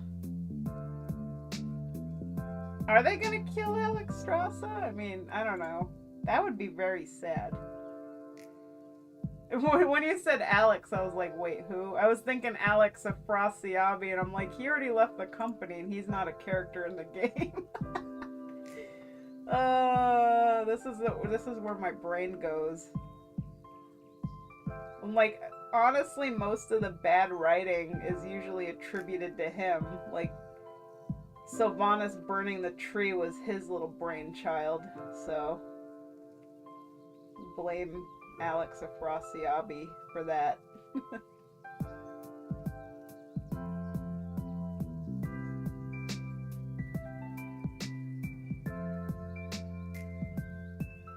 Aspects: Neltharion, Malagos, Ysera, Nosdormu, and Alex Strasza.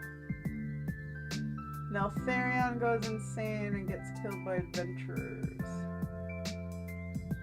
I mean, this is, the dragon expansion, so if they were gonna, try and kill an aspect, killing the aspect of life is pretty serious, mega oof, But I don't know, I don't feel like the lore is doing that now. I feel like they're trying to cut back on that kind of murder, death, kill, war thing. Even though we are dealing with, the primalists and, the primal proto-drakes and all that stuff. I just feel like this expansion, they are trying to tone down the war in World of Warcraft a little bit.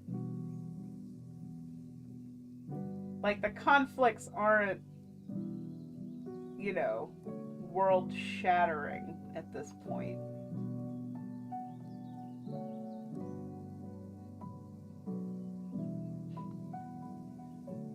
Let's see. Scrolling back up here. Neltharion goes insane, gets killed by adventurers. Malagos goes insane, gets killed by adventurers. Ysera gets corrupted and killed by adventurers. Nosdormu goes insane and gets killed by adventurers. I need to pause you a second. Say, despite Murazan having been killed, there are huge hints that he's not dead. 3 out of 5 is definitely still a theme, though.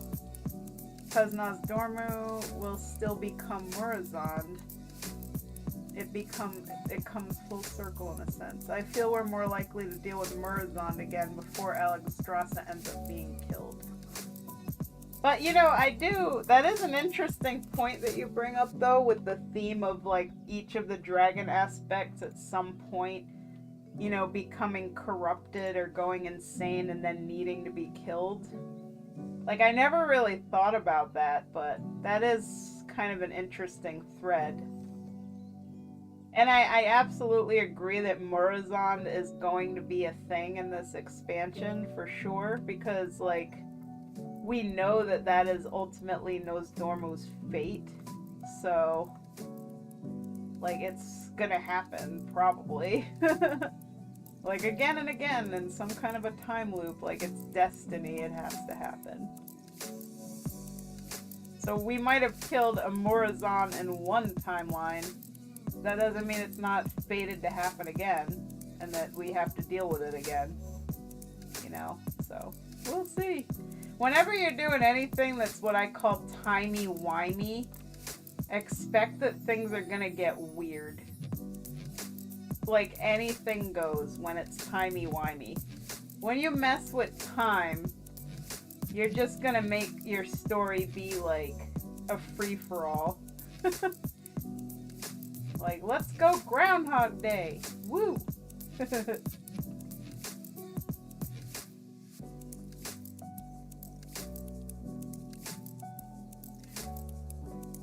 Let's see.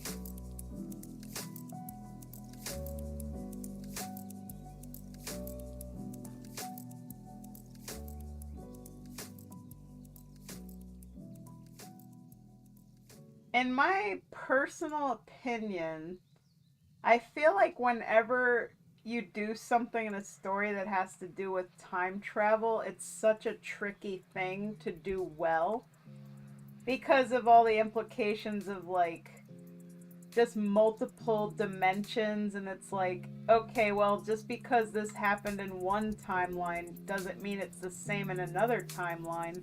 And are there infinite timelines? And then things just get really dang confusing. And when they did Warlords of Draenor, that expansion, I was like, oh my god, this is again like really confusing because this isn't our timeline. This isn't how we know things to have happened. Like the way things played out in Outland, you know? And it was just like their little plot device. Like, oh, this is how we can bring back, you know, some of the big bads and like have fun showing off, you know, these orcs that, well, in our timeline, they're all dead. But now, like, oh boy, look at that. We have Gul'dan. Gul'dan is alive again, and oh boy, he's gonna be the plot thread that drives, you know, the next expansion and this and that and the other. And it's just weird when you do that. You know, when you mess with timelines like that, you make things really confusing, and I don't know. I'm not really a fan of that kind of storytelling. I feel like, you know, Terminator does it pretty well. But again, like, things get really messy when you mess with time and when you have time travel stories. Really messy. And they can get really confusing. So, like, I'm not one to do time travel. Like, if I'm writing a story or doing RP, I'm just like, I'm just gonna leave time travel out of it just for my own sanity. And that's also why, like, if I was ever gonna play like a Bronze Drake or something, I would absolutely limit, you know, what they can do. Like, I'm not gonna make them be like they can jump around in time and they're gonna be like Chromie and they can see events in the past, or maybe they can jump to the future. Like, I ain't gonna do stuff like that. That's just, I feel like it's too overpowered for one thing. And, you know, then that comes the question, like, well, are things predetermined? Like, do things have to happen in a very specific way, or can you really control your own fate? And it's too much to think about, you know? Like, do things have to happen in a certain order, in a certain way? Like, what about the butterfly effect? Like, one little thing changes and then all of a sudden all of history changes. Do you guys ever get kept awake at night by thinking about this kind of stuff? Doesn't it totally make your head hurt?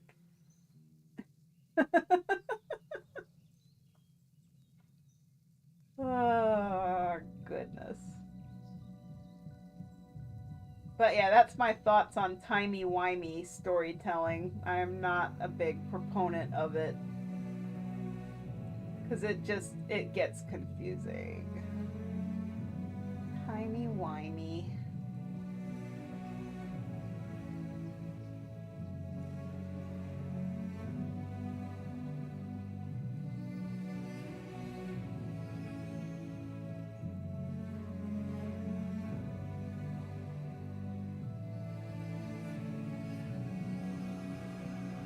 Let's see.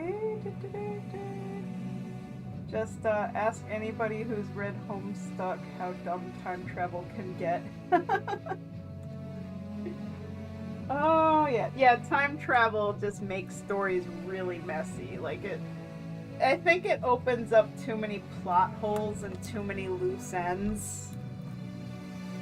So that's why, like, I'm just not a fan of that kind of storytelling. And plot holes honestly drive me crazy. And here's the problem with Murazan. So it's like, okay, so we defeated him, and we already know that, like, Nozdormu is going to eventually become Murozond, but the problem is, like, how many times is he going to become Murozond, and does defeating Murozond in our timeline ever even going to matter?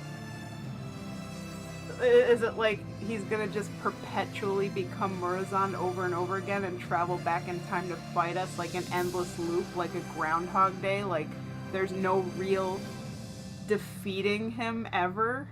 Because of the way time works, like if it hasn't happened yet and it happens in the future and he time travels back to the past, he's just gonna keep going back and back and back.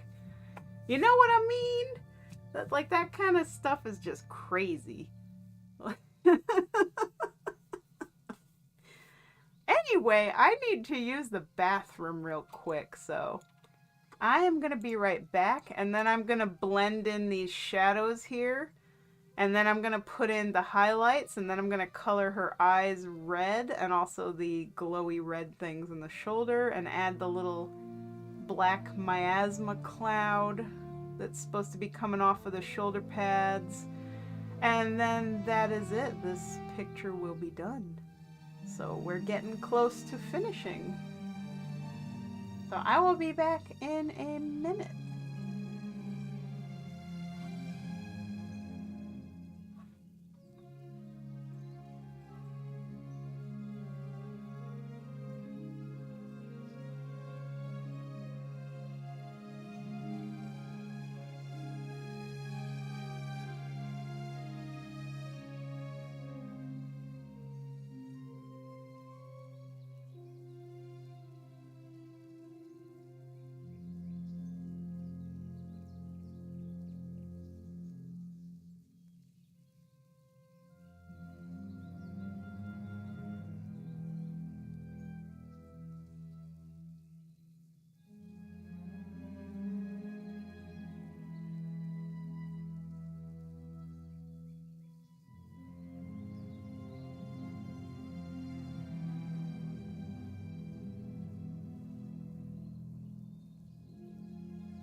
hello, I am back, and welcome, Baboon.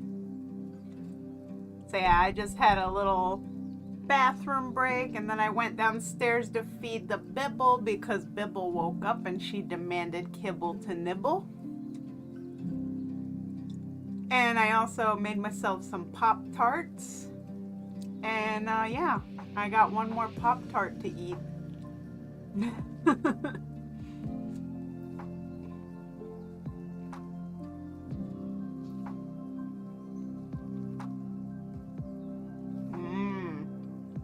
Pop-Tart goodness. Bibble nibbles the kibble.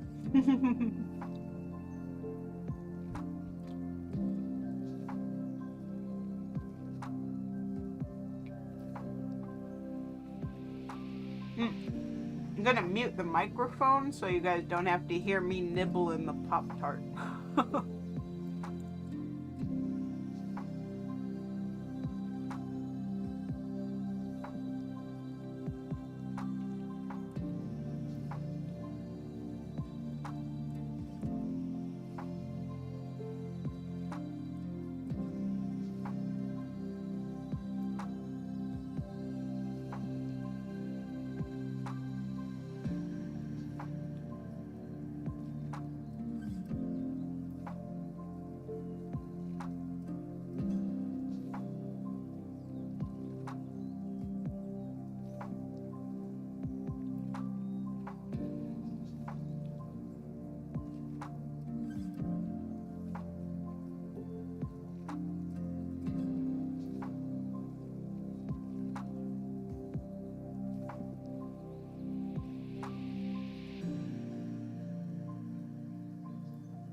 Oh, Bibble is here.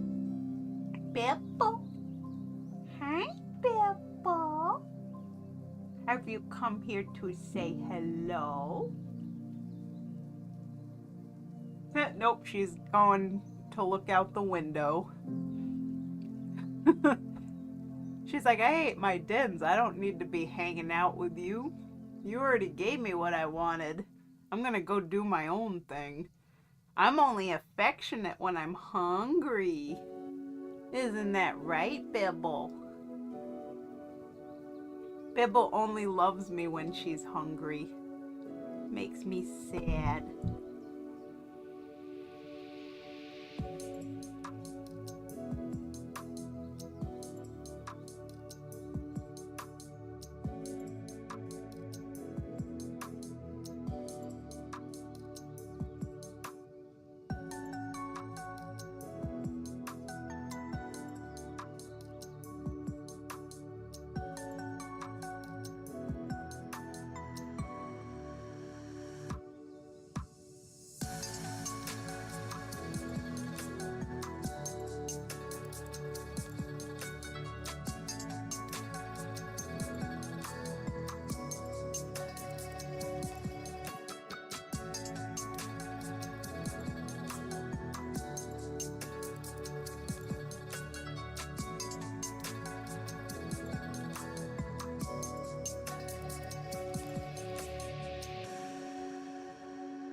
We're almost there. This is looking so good so far. I also need to do a shading layer for the sunglasses. Because the glasses are going to be like their own thing. So.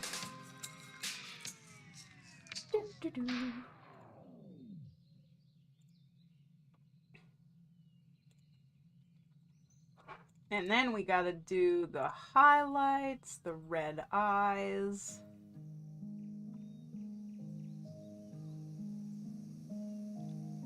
Yeah, that's why I need to do another layer, because they're like sunglasses.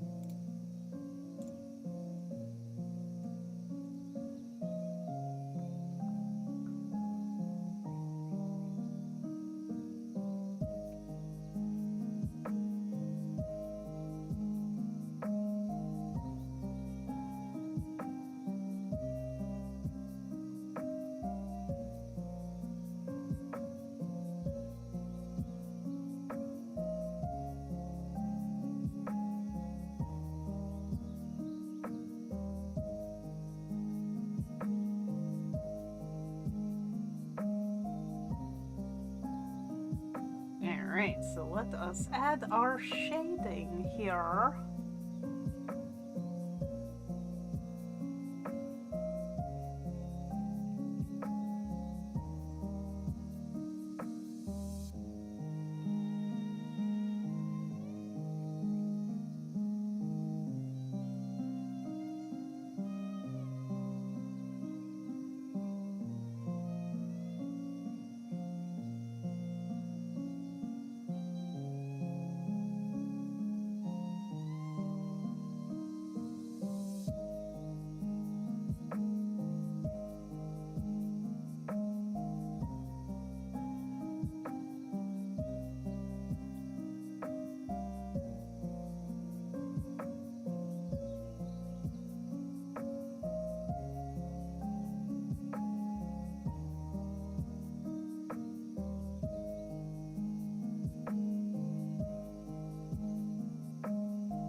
The shading by itself is so weird.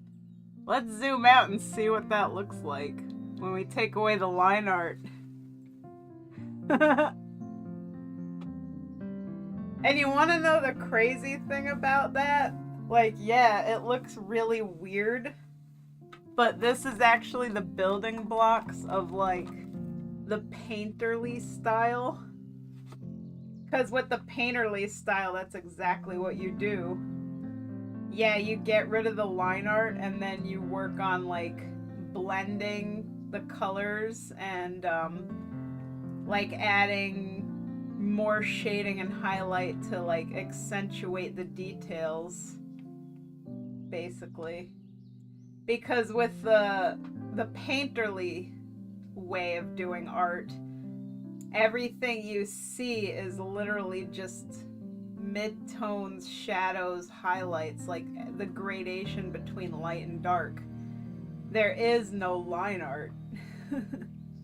And that is why I absolutely struggle to do that style of art, because I am the kind of person who relies very heavily on line art and coloring in the lines. Like, just from childhood, that's how I learned how to color. Like, you color in the lines in a coloring book, And, you know, I always drew in like anime and cartoony styles that rely very heavily on line art.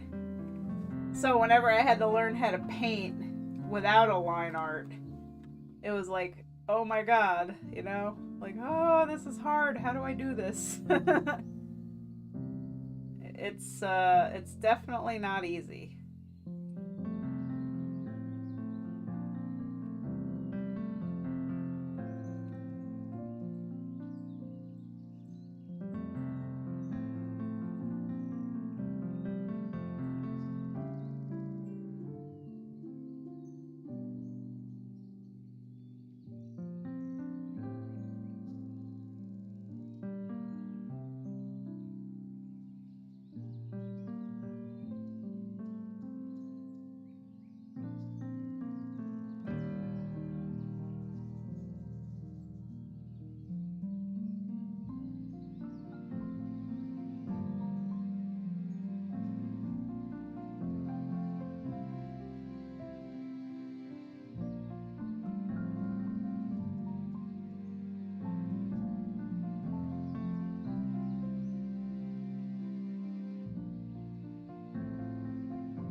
There we go.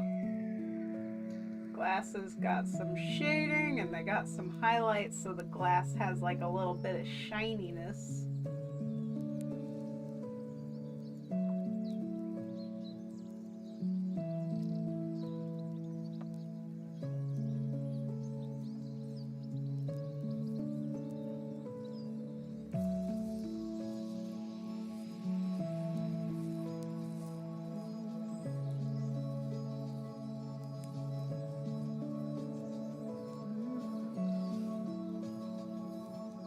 Boop, boop, glasses off, glasses on. Boop, boop, boop, boop.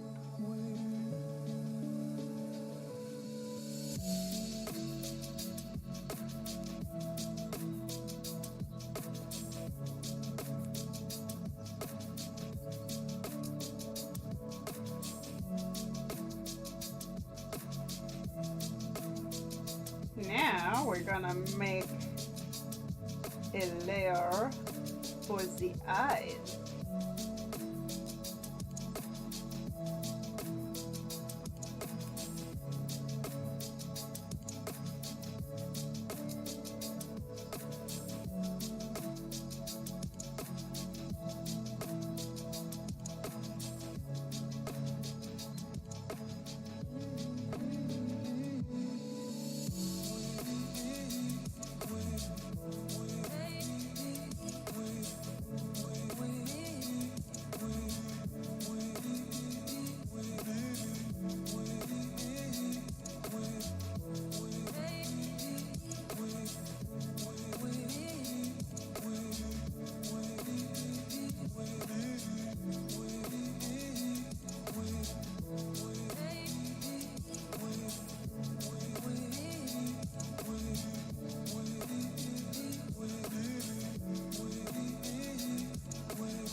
can't get over how good he looks. Aw, thanks.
Well, guys, I do believe that this is done. So I will be saving all of the versions. There's going to be 4 files. So there's going to be the simple sketch with the glasses on, the glasses off, and then the deluxe sketch, glasses on, glasses off. All right. So I'm going to save each version and get that sent to you, and absolutely let me know how he reacts. I'm really excited because I know he's probably going to be like really, really happy to see this. So, especially because it's a surprise. So that's the best, you know, when they don't even know that they have art coming their way. So yeah, that's pretty much it for the stream. Thank you all so much for watching tonight, and tune in tomorrow for Chibis. Chibi, chibi, chibi, chibi, chibi. It's gonna be a chibi stream. So good night, everybody. Bye bye.